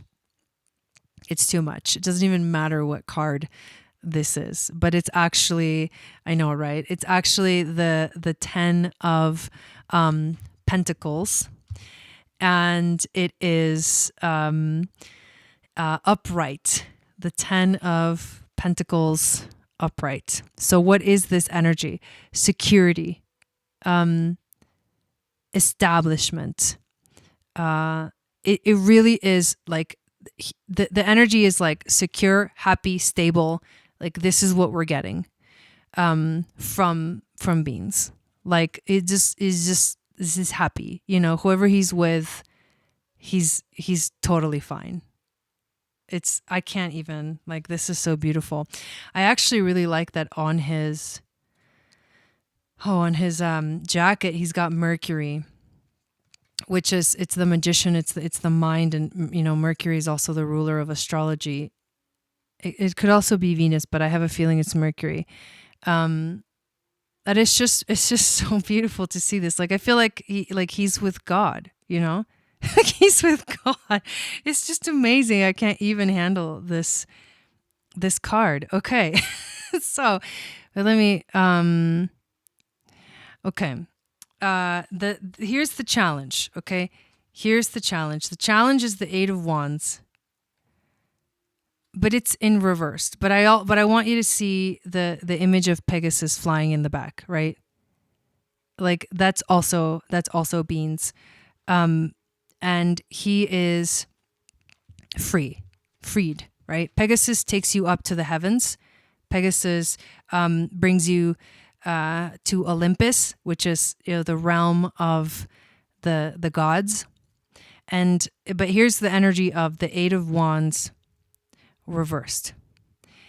It can feel frustrating because the 8 of Wands on the upright position is and everything's moving really fast. But I think right now you may be experiencing things moving really slow, or the illusion of things moving really slow, or there being delays, or you feeling confused about something. And in the chaos, right? The chaos of the mind that this can cause, I feel like chaos of the mind for some reason. The challenge for you is to let go of the confusion and the frustration that you're feeling. Because the truth is that he's totally fine. And here's the overall theme. And I think you understand that at a deep level. The overall theme, which is the 5 of Cups, is acceptance. It's also forgiveness and gratitude. Acceptance, forgiveness, and gratitude is what you are literally learning right now. And look at how beautiful that rose that is growing. And usually the 5 of Cups upright is about grief, and you are experiencing grief, but there's an acceptance to it. That is what you're going through right now. You're learning, like, you're surrendering to the process of grief. The wisdom from the ancestors is actually the 7 of Cups. The cups is about the emotions. So you did get 2 cup cards, which means obviously intense emotions going on right now with this situation. But the 7 of cups is about imagination, wishing, choices. I think this is telling you to let your imagination take you to a place of magic, and know that there's so much more, so many things that you could focus on, so many things that you could be manifesting right now, and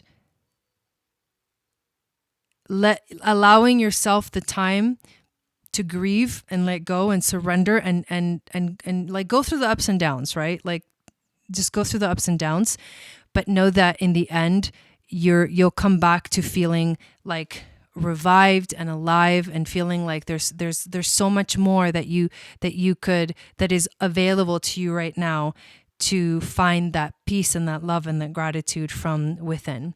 And this last card is actually a really powerful card. It is the Animal Spirit card, and it has to do with full on transformation. And I feel like this is a deep message for you, and I feel like Beans is teaching you this in a very powerful way right now with his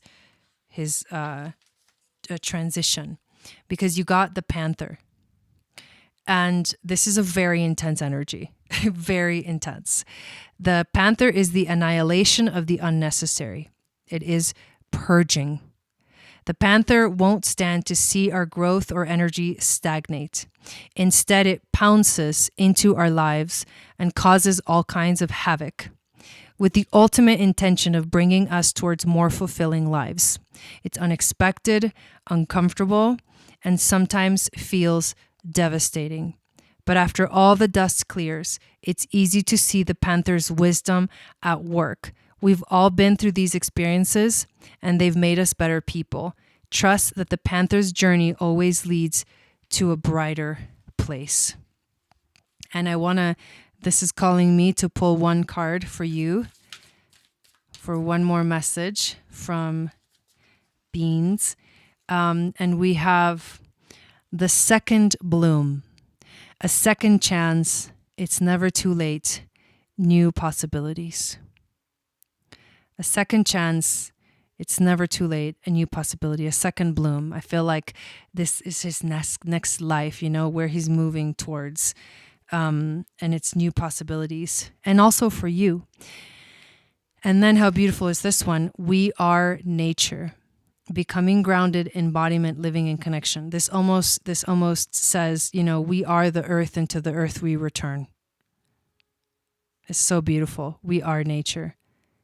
Becoming grounded, embodiment, and living in connection. Beautiful cards that came through for you, Nancy. Thank you so much for getting a reading. All right, Damien is next. Thank you guys for your patience. We just have 4 readings left. Damien, Adriana, Rebecca, and then Rachel, and then we're done for the evening. And I do want to thank you all for being here tonight and signing up for readings, because you really do help support me and this channel and keeping it alive, and me being able to keep providing the content that I do in all of the platforms. I do want to mention also that if you don't follow me on Instagram yet, make sure you follow me on Instagram. I also have a Telegram group that I highly recommend that you join, and then MeWe. And so 3 different platforms to be connected, because you never know with this world what can happen. Platforms can go down, all that stuff. So make sure to follow me on all 3, and it's at Channel for Grace on all of them. And then on MeWe, there's also a group at Channel for Grace STARSEED Soul Tribe that you can join as well. Okay. Here we go. Damien's question. I think you want an astrology reading. I've healed from childhood wounds, karmic stuff, painful awakenings, transformation. My world has crumbled as I've awakened.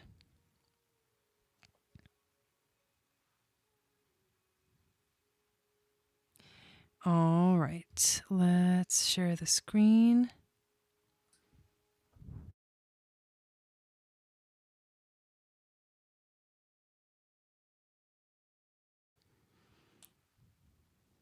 There it is. Let me know when you guys can see it.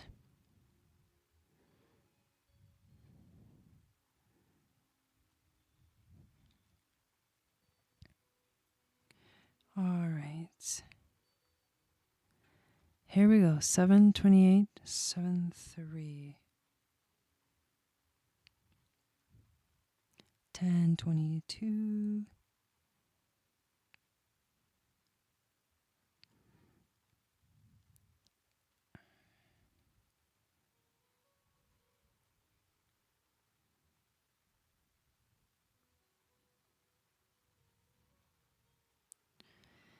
Okay. Awesome. Thank you. So 7:28, 7:03, 10:22 p.m. in Los Angeles. Okay, go.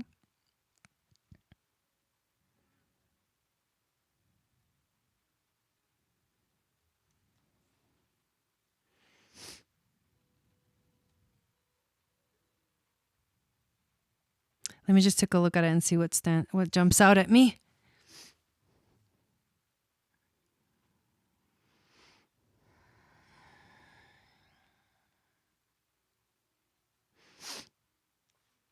Okay, we're going to do a progress chart reading for you.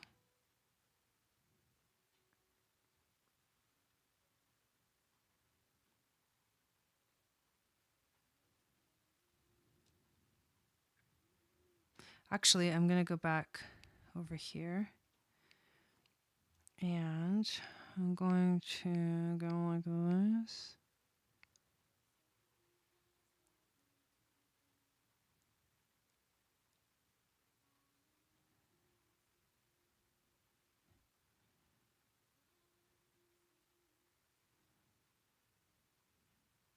So we're going to look at your progress chart, and we're going to look at what was going on recently in your life and how this has all been kind of manifesting and what cycle you're in your life to help you understand what to focus on right now. So at the end of 2018, so like literally New Year's Eve, so December 2018 and January of 2019, you went through the full moon phase in your progressed chart. And what is the full moon phase in a chart? Let us take a look.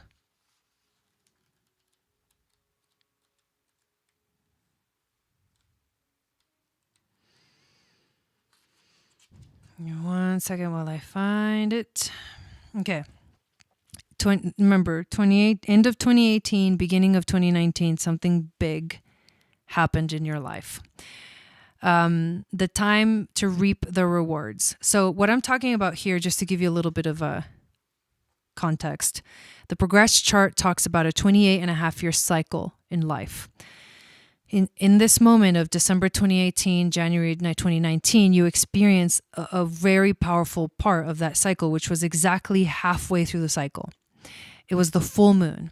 So 14 years later, there was a new moon. There was an intention. There was something that began in your life 14 years before 2018, and that culminated in 2018.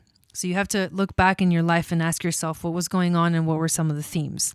But when you went through this period of a full moon, it was a time to reap the rewards. It's not a time for new projects or ideas, but rather a harvesting of that which is already there.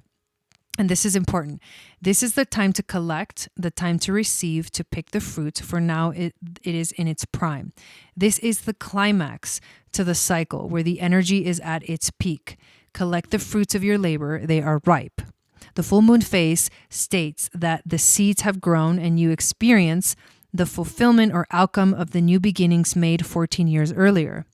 These rewards may be positive, and here's the key, or negative, depending on the crop that was planted back in the new moon phase. The important point to make about this lunar phase is that regardless of the energy or the area into which you have been putting your energy, the process has now culminated, reached its peak is in its prime. The confronting part of this is harvesting lunar phase is recognizing that this is the harvest time. For some, this can be easy, with the harvest being bountiful. Others may be disconnected with the harvest and wait for it to get better. I'll just stick this job out for a few more years and then I'll get the promotion that I want, is the sort of statement that can occur around a full moon. However, the full moon doesn't get any better than this. There is no promotion. This is the peak of the cycle. What's happening now? Since that point, the moon has been disseminating. So the harvest is over since that moment. That which has not been reaped has now been left behind. Whether this is a good or a bad thing, you are now at a stage of realizing that the lovely swelling energy of the full moon has stopped. People quite often change jobs in this phase, for all that can be achieved has been achieved from the present pathway. It is now time to examine the crop and reevaluate, to think about the current position, to extract the most from what has recently been harvested. This phase represents the first waning phase of the moon and thus is the commencement of a more internal, reflective, and productive period that will last in varying degrees for 14 years. Thus, the reason many people change jobs is because they sense that the time has passed when the job or goal could continue to offer a challenge. You are aware of periods when life is growing, bubbling, surging forward, and in the same way, you are aware of the times when that growth stops. Now is the time to use the skills or advantages gained in the growth period by manifesting these in the community. So that's the period, that's the phase. I think we need some moderating in the chat. That's the phase that you are in right now. So it's after the full moon. It's a disseminating moon. The energy is relaxing. So it's really not a time to try to make things happen. It's a time to surrender to maybe what's coming next, to relax after this energy. 2003 to 2018 was a difficult cycle in an abusive relationship. It ended in 2019. Wow. Whoa. I've transformed a lot since then. New lifestyle, new job. Isn't it crazy how the astrology is like, it's just so much confirmation, so much confirmation. And so the other thing that you have to think about is what sign is the moon in, and it currently moved into Taurus. So the energy has actually been shifting for you in terms of expressing your emotions. So I'm going to give you a little bit of insight as to what that means, but hang on, I got to adjust my mic because I need to stand up for a second. Otherwise my back is going to kill me. Okay. So your moon was recently in the sign of Aries. Let's go back. So it was in Aries until November. And it is now in Taurus. We're going to read about Taurus, but it moved into Taurus in December. And so in December, you felt a shift. You felt a shift, a very powerful shift in your life between what you're focusing on. And this is what this means, okay? From the fiery competitiveness of Aries, the moon enters Taurus, where the battle-weary lose the desire to compete and turn to the quieter world of security. This is the stage of consolidation. You feel less impatient and angry and start to withdraw, pulling away from the competitive world. The issue here is on the slowness of approach, less haste, consolidation, and larger projects that take longer time but yield greater benefit. Patience and persistence are the keywords. The main desire is to improve your position, emotionally, materially, spiritually, on all three levels. And you do this not by conquering new ground, but rather by tending the ground that is beneath your feet. Look to your resources, for among them you will find what you need. And this is a 2.5-year cycle where this is what you're focusing on: grounding, on security, on feeling that sense of safety within yourself by looking at what you have and having gratitude for what you have in your life right now. There you go. I freaking love progressed readings. All right. Next we have Adriana, then Rebecca, and then Rachel. So I hope that gave you some insight and what to focus on. Thank you. That's really, really powerful information. The progress chart does cover like big periods of your life. So it's important to remember that things take time and that you're in it and you're just kind of moving through it. Yeah, exactly. And the disseminating moon, you're still letting go, releasing, like just you're not trying to push. Don't push. This is not a time to push. Like just steady, slow and steady wins the race. Take care of yourself and find your security within yourself right now. Look for what you have that is already blessing you in your life. All right, lots of networking and business opportunities have shown up since we met. Curious about compatibility. Okay. Let's check it out.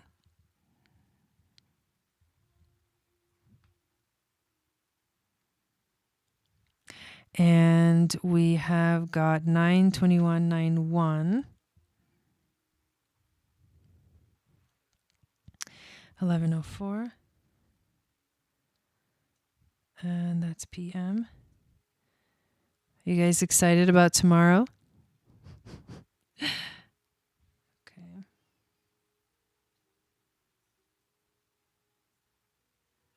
There's a lot to be excited about tomorrow.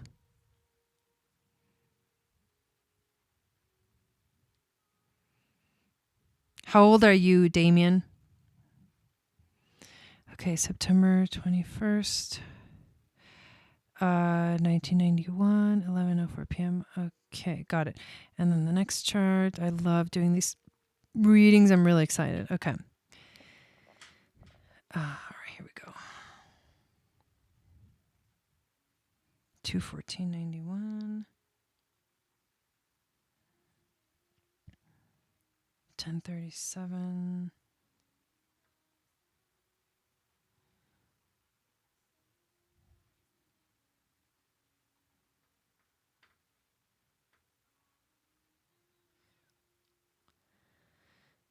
Okay.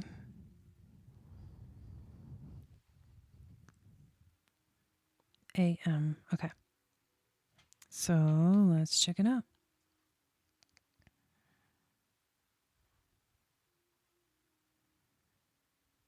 Thank you, everyone. I really appreciate you guys for being here.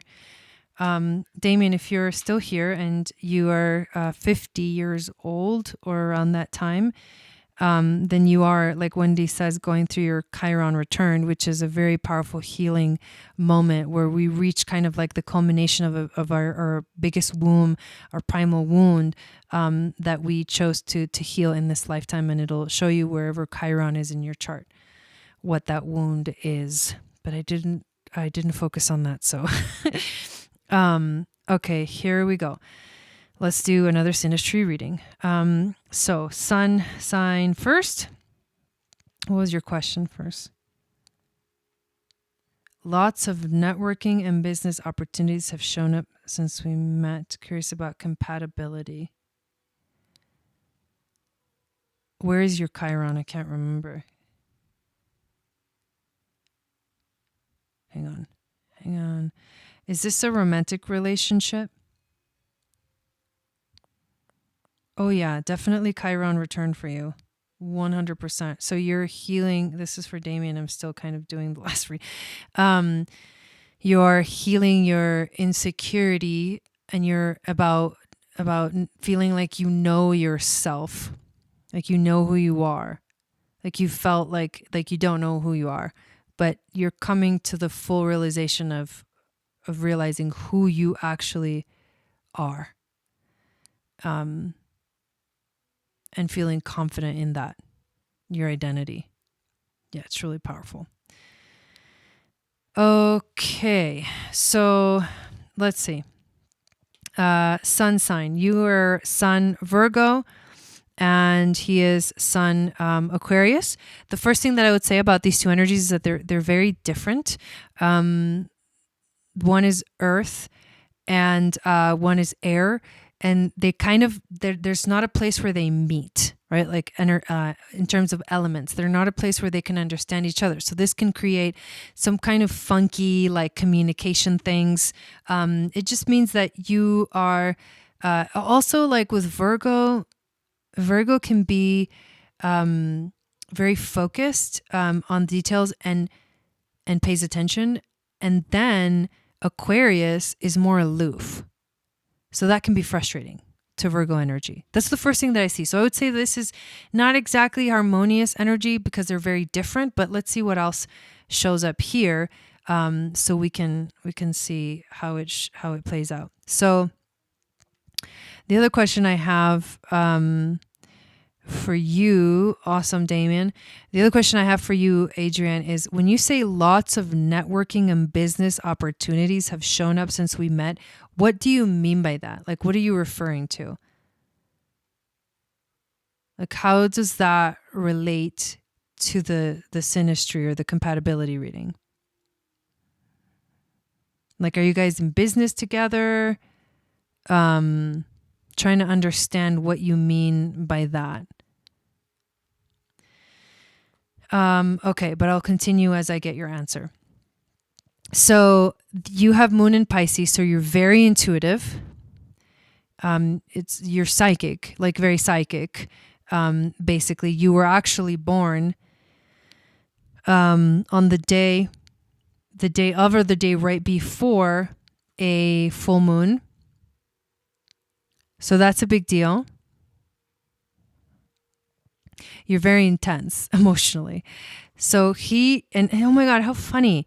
This is really funny. You were born on a full moon and he was born on a new moon. Whoa.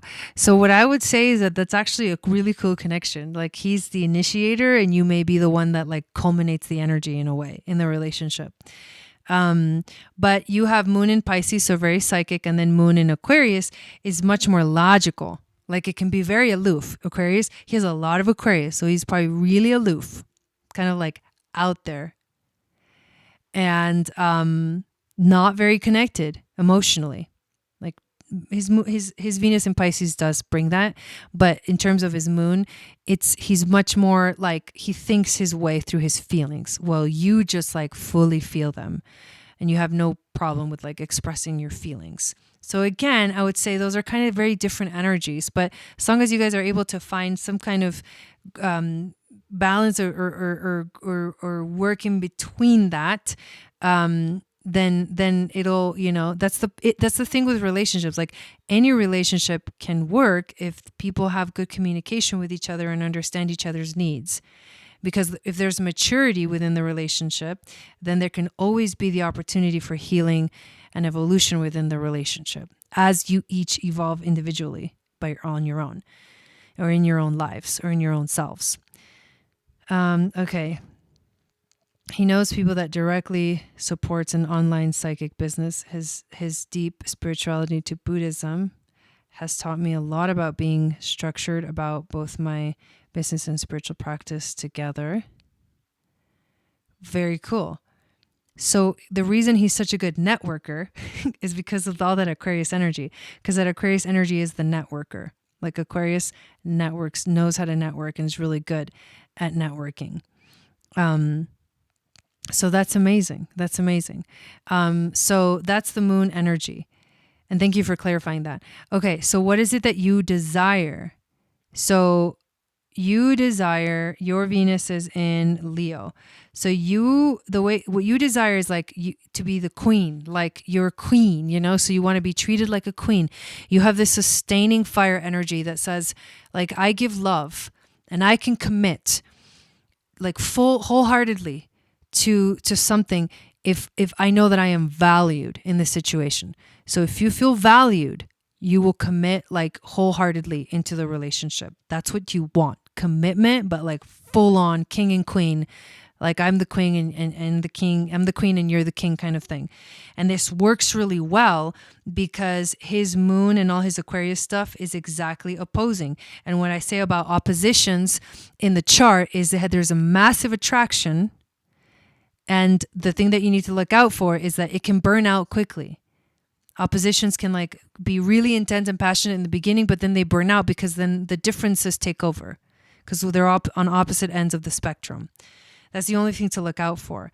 And his Venus in Pisces is conjunct your moon, which makes it a really beautiful romantic relationship.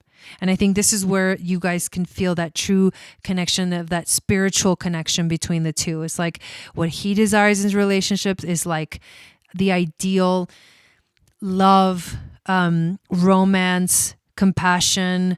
You're psychically connected. And I really feel like this is where that strong spiritual connection lives in the relationship.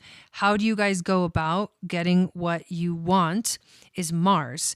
And so you have Mars in Libra and he has Mars in Gemini. And that means that these energies are trining each other. So that's a good thing. That's harmonious. So both air signs. So you both go about it intellectually. You are much more, your Mars is actually in detriment, which is significant, but because it makes it difficult for you to make decisions. You're always weighing the odds and weighing the odds and weighing the odds, but he understands that because he's got, this air energy over here. So this is actually a grand trine in your chart between your Mars and all his air, his stuff in Aquarius. And so the way he's very curious about things, but you both go about by first thinking about what you want to do and then doing it. But you have a harder time making up your mind about stuff. And with his Mars in Gemini, he needs to talk it out, like figure it out. He's curious. He may get bored easy. He'll be like kind of all over the place. When it comes to like how he does it, but he can definitely get things done. You guys are both kind of very mind focused, very logical thinkers. All right. The next thing is the communication. So Mercury. So you have your Mercury in Virgo and he has Mercury in Aquarius, which again, it's like the sun signs. They are very different. You're very particular about focusing on the details. You can be very critical of yourself, but also others, or the shadow is that you judge because you look for perfection. So if someone like seems perfect to you, like, oh my God, they have their shit together, that you're going to like that, right? Because that's what the Virgo likes. It's like someone has their shit together. Okay, good. That's awesome. But you can get really nitpicky in terms of how you communicate and what you say. And that's what you have to watch out for.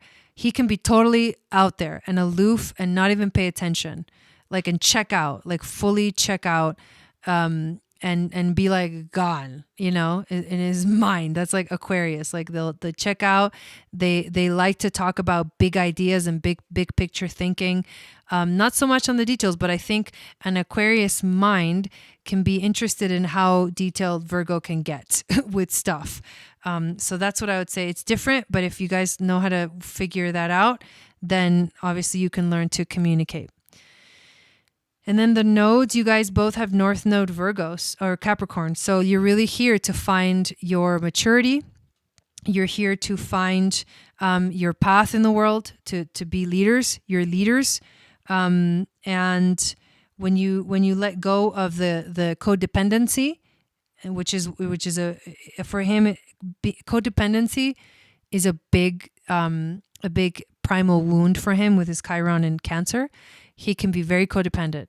And in the past, he may have felt like others define him, or like he can't live without others. But until he found his freedom from his codependency, which probably the Buddhist faith gave him, then he'll probably stuck in that space.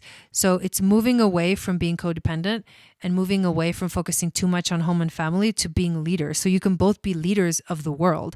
And that's why the cool connections between the networking is really cool, because you're both stepping into leadership in your own way, like your own unique way, but that you both have that North Node Capricorn, which is it's about success. So you can find powerful success in your life, and when you focus on like the end, what do you want? What are you moving towards in life?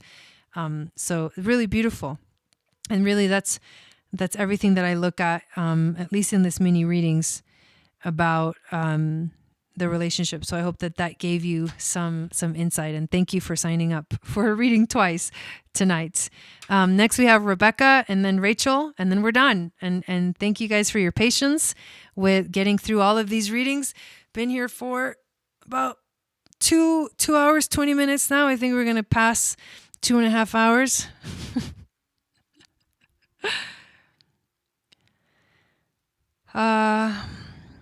Evolved from work and relationships, romantic recently, but I was really nervous when I saw his Venus sign. Why? His Venus in Pisces is fucking beautiful. You should be thankful, because a lot of other stuff in his chart is like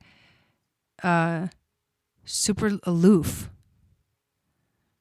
That's what connects you together.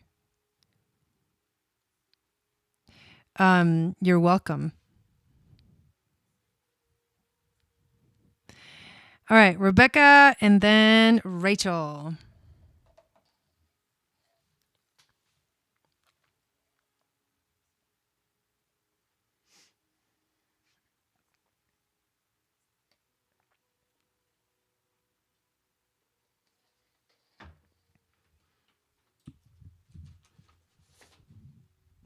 That's the one beautiful romantic thing about the relationship. I would bank on that, girl.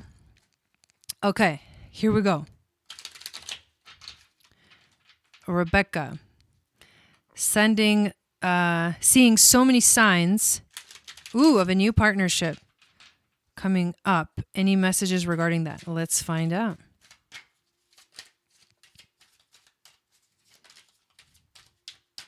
Cards are dancing, so somebody's excited to come through. And we got the what the F? The 10 of Pentacles? This is hilarious. Okay.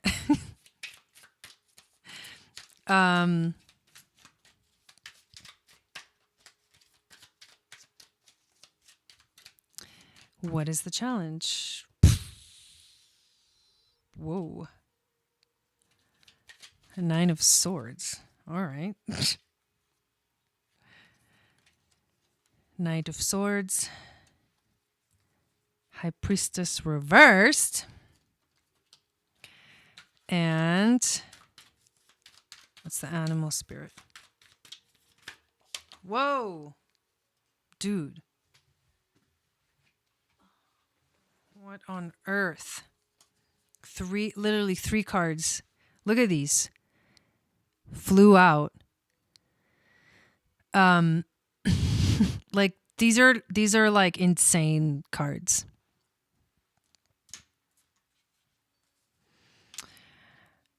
Seeing Pisces just felt like, whoa, this feels deep, and it brought up all sorts of feels, but this reading helped me see why. Yeah. All right.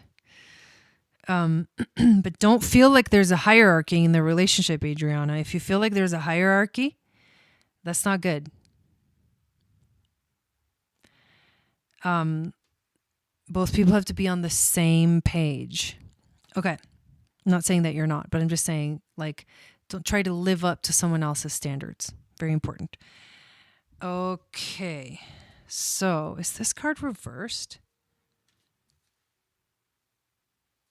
No, it's upright. I think, no, the only one, wait. So interesting. Okay, no, the Knight of Swords is reversed. And so, okay, so 2 upright, 2 reversed, and then 3 animal cards. Okay, so, I mean, you know, right, the 10 of Pentacles means it's the intuition. It's like the best, your best life. I think you're envisioning it. I think you see it. I think even though you've gone through your ups and downs, you know, you've gone through all of these things, and you still, what I feel, which I think is beautiful, is that Oh my God, did you, Rebecca? That's awesome. What I feel is that you still hold in your heart the possibility of this, right? Like everything, the whole shebang, the whole thing you hold in your heart. You're searching for it. You're wanting it. That's what I feel.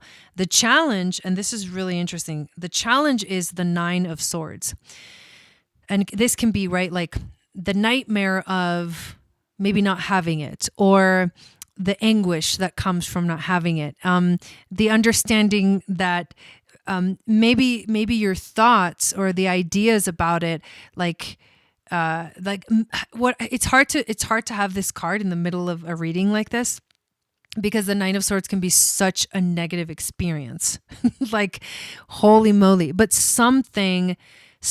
what I feel is like something in the back is still like, there's a fear, or you may actually be having some kind of like nightmares and can't explain it. I think this is also, the nightmare energy is also the shadow of Pisces, which we have a lot of Pisces right now. Pisces season, Sun conjunct Jupiter in Pisces, new moon in Pisces this week. We're going to have Sun conjunct Neptune next, and then Jupiter conjunct Neptune in April. I mean, it like never ends. So if you feel like you're activating a little bit, like maybe too much of that energy of Pisces, like the shadow of Pisces, then like find the dream of it and focus on the dream of it instead of what could go wrong, right?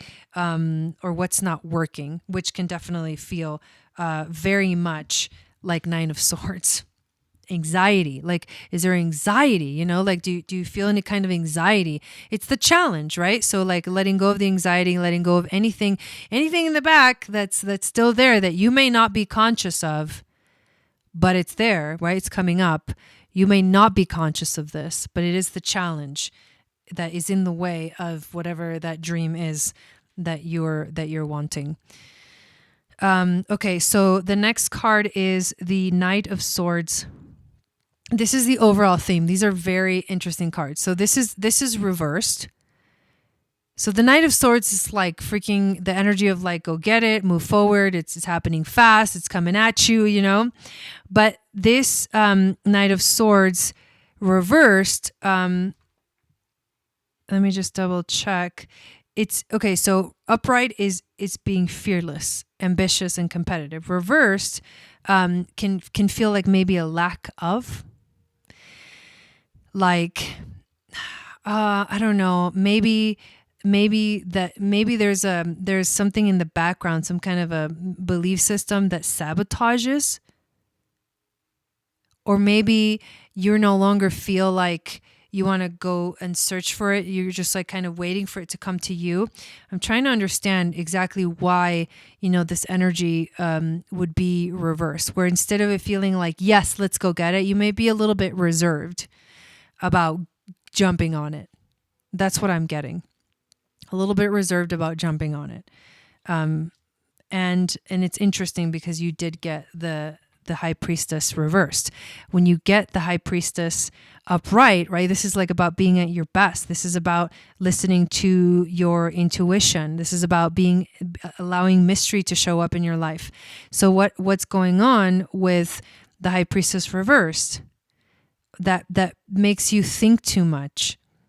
It's like you're thinking too much about it, or you need like the evidence to show up in order for you to believe in it. So you're putting like the cart before the horse kind of thing, or there could be doubt. There is doubt too, but doubt is the shadow of truth. So to move the shadow of doubt into this divine gift of truth, you have to go and you have to actually go, maybe if you really want it, go find it, because the dream is there, but it's so weird that there's these things in the way, right? So weird. And so then there's a deeper message when we look at the animals. Of course, with the owl, this is about trusting your intuition, deeply. With the black egg, I think it's about the heart, if I remember correctly. Speaking from an authentic voice. That makes sense. That really makes sense with this. The black egg contains one of life's essential treasures, the truth. Inside of it resides no confusion, excuses, small talk, noise, or lies, not even white ones. This living and breathing vessel harbors only that which rings true. When this essence is in balance, we speak slowly and clearly. We are drawn to activities like writing, reading, teaching, singing, or perhaps public speaking. Sounds draw us in. Books draw us in. The concept of truth draws us in. This is interesting because this was the city of the new moon. The city, the city, the gift of truth, or the gift of what was the gift? It was shadow of doubt, gift of I can't remember the word. Inquiry, and then the city of truth, and the gene key was the 63rd gene key. But it's interesting that this energy of truth comes through. The concept of truth itself draws us in. We start asking questions like, what do I know to be true about myself? And what is true about the world? When the energy of the black egg is not yet accessed, we speak from an unsure place. We say things others want to hear, gossip, or repeat stories to justify our subpar behavior. We might even try to convince ourselves that we have no inner truth at all. The energy of the black egg hovers and waits for us to reconnect, available at every moment, in every situation. It's the epicenter of truth and the birthplace of our voice. So this is making you dive into a powerful internal experience. Like it's shining a light on something that is an internal thing that you are processing and learning. Okay, the snake, the guardian of unawakened magic and creative potential. I love that. I also love the flower of life in this image. The snake is a symbol of our highest potential. It is said that Shakti, our creative life force, lies dormant at the base of our spine in the form of a coiled snake. Regardless of whether this image rings true for you, it is well worth considering the amount of unawakened and untapped potential within. I love that this is the ending. What would life look like if you woke it up? How can you stir it from slumber? An experienced yoga or meditation teacher can lead the way. Make haste. The snake card appears when there is no more time to waste. So I feel like the message is don't wait. Like, move forward. Go and experience life. Bring it on. Bring it on. I love that. Thank you, Rebecca. And then last but not least, Rachel. What you got? Rachel, your turn. And this is the last reading of the night. I'm going to do one more card for you as we wait for Rachel's question, Rebecca, from the rose cards.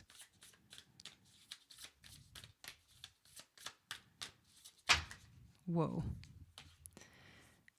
Okay. Morning dew. Clarity, a fresh start, and a positive outlook. I love that. Clarity, a fresh start, and a positive outlook. You're welcome, Rebecca. Would love a progressed reading. It's been a very intense past 2 years of this spiritual awakening. So much change is happening. What should I focus on? Okay. Alrighty then. Here we go. One last reading. Let's share the screen. Whew. So much going on, you guys. We live in a crazy world right now.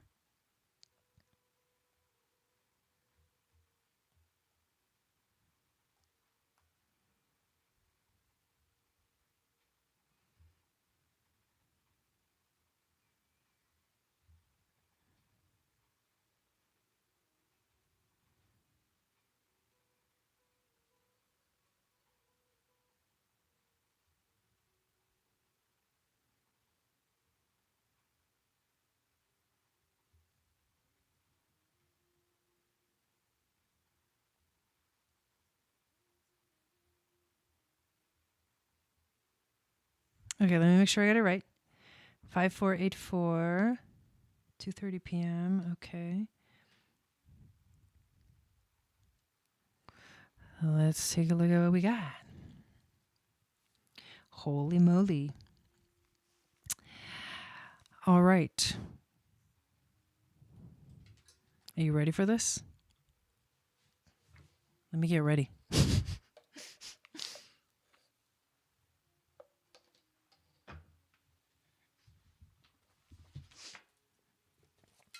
All right. Okay, so your moon is in Scorpio. It's about to end.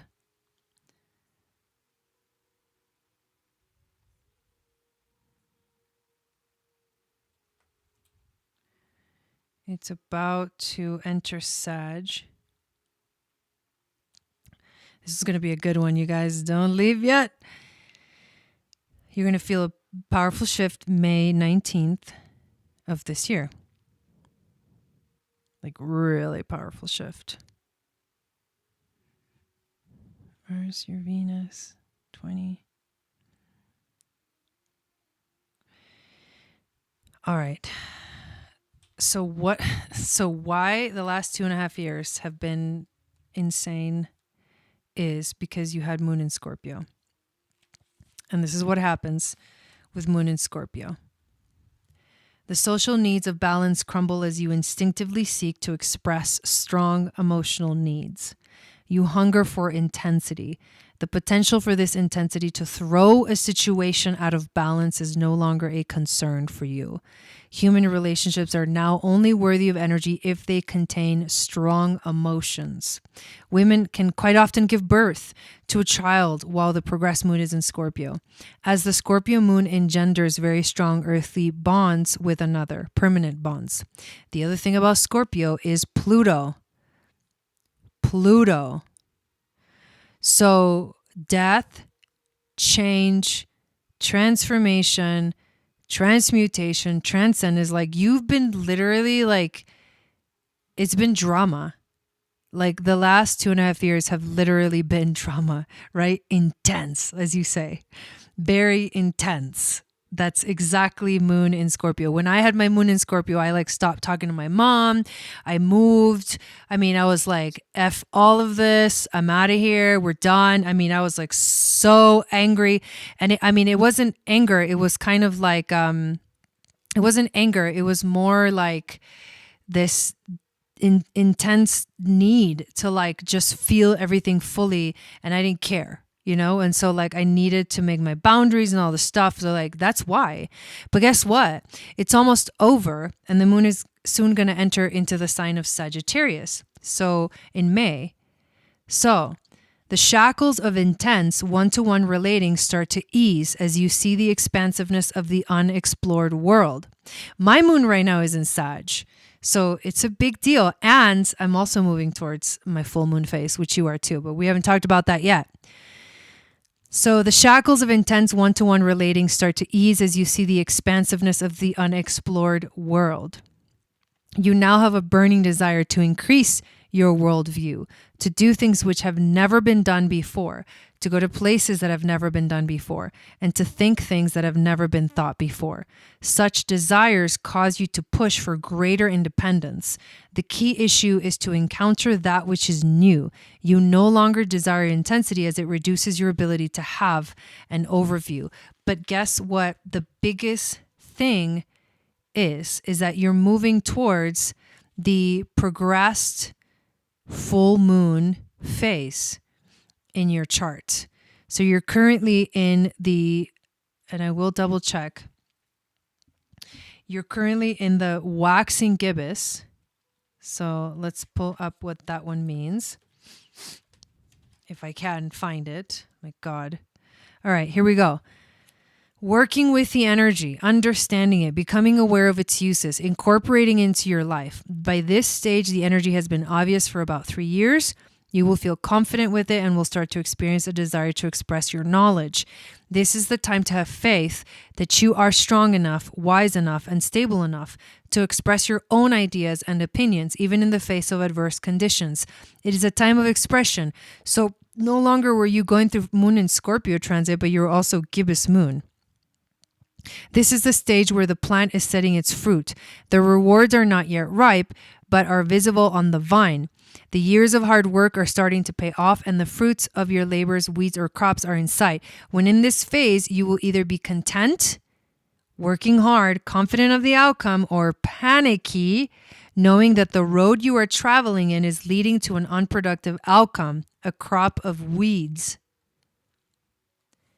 And when is the full moon, which you're moving into? So you're going to feel the shift in May to the energy of Sag, but the full moon,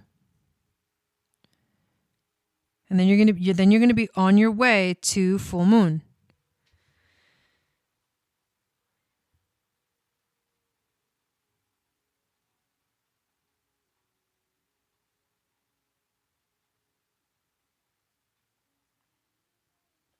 So the exact full moon is going to happen in January of 2024. So you're still in the building phase. But now that you know, you get ready to prepare for it. So January, the beginning of 2024. So you've got the rest of 2022, all of 2023. You're kind of gibbous, growing, experiencing, like getting ready for the culmination of everything that started 14 years ago. And so the full moon, when the full moon happens, is the time to reap the rewards. It's the culmination of the energy that started 14 years before 2024. So it's not a time for new projects, but rather harvesting. So you're collecting, you're receiving, you're picking the fruit. It's the climax, it's the peak. Everything is ripe. So you're either going to feel amazing because the work that you've done is leading towards like a beautiful crop, or you're going to feel crazy because you're going to have to reap the rewards, which may be like a crop of weeds. And it all started 14 years before. So the point is to recognize that it's harvesting time, that you're not going to get a moment in your life for another 14 years that feels so strong like this. So take advantage as you prepare to get to that point of culmination. And it's going to be in Sag. So a full moon in Sag is like freedom, exploration, new adventure. So go on new adventures and trust the exploration, like trust your desire to expand. And you will expand, but you have to also, the expansion comes after the letting go that you did in Scorpio energy. So really powerful, really powerful. If I was going to add something here, I would say also that this is a moon that's happening on Ophiuchus, the 13th sign, which is DNA activation, the shaman, the healer, the transcendence, wound and womb healing, the creatrix, crystalline activation. Like it's gonna be a powerful thing for you, like the occult. So if you're drawn to those things, you're going to definitely feel like the mysteries are becoming, they're uncovering themselves, and you're really diving into mystery as well, and understanding yourself and activating yourself at a really powerful level as well. All right, there we go. Thank you all so much for being here. I really appreciate it. For those of you that hung out that entire time, 2 hours and 40 minutes. Damn, we went all out today. I will see you again on Monday. I'm going to be back to do the weekly reading. And tomorrow I will be uploading a video to talk about the Moon Goddess training that's coming up in April. So you guys have an idea of what that's all about. And if you've been wanting to take that deep dive and learn how to truly heal and step into your purpose, this is the major opportunity to do this. And also, if you're interested in the Akashic records, how they work, what they are, as well as how to become an Akashic records reader, this is the beginning of that journey. It's the level 1 of a 3-part series of information. So the video will just cover all of that and explain how to sign up and all that stuff. It was a marathon, and I still have to finish getting ready for tomorrow. But I knew before coming in that it was going to be like this tonight. So I'm just grateful for the abundance and the opportunity to be of service. So look out for that video tomorrow. And then I'll be back on Monday to do some the reading for the week. And if you're in the Moon Goddess training, I will see you all tomorrow bright and early. Sat Nam.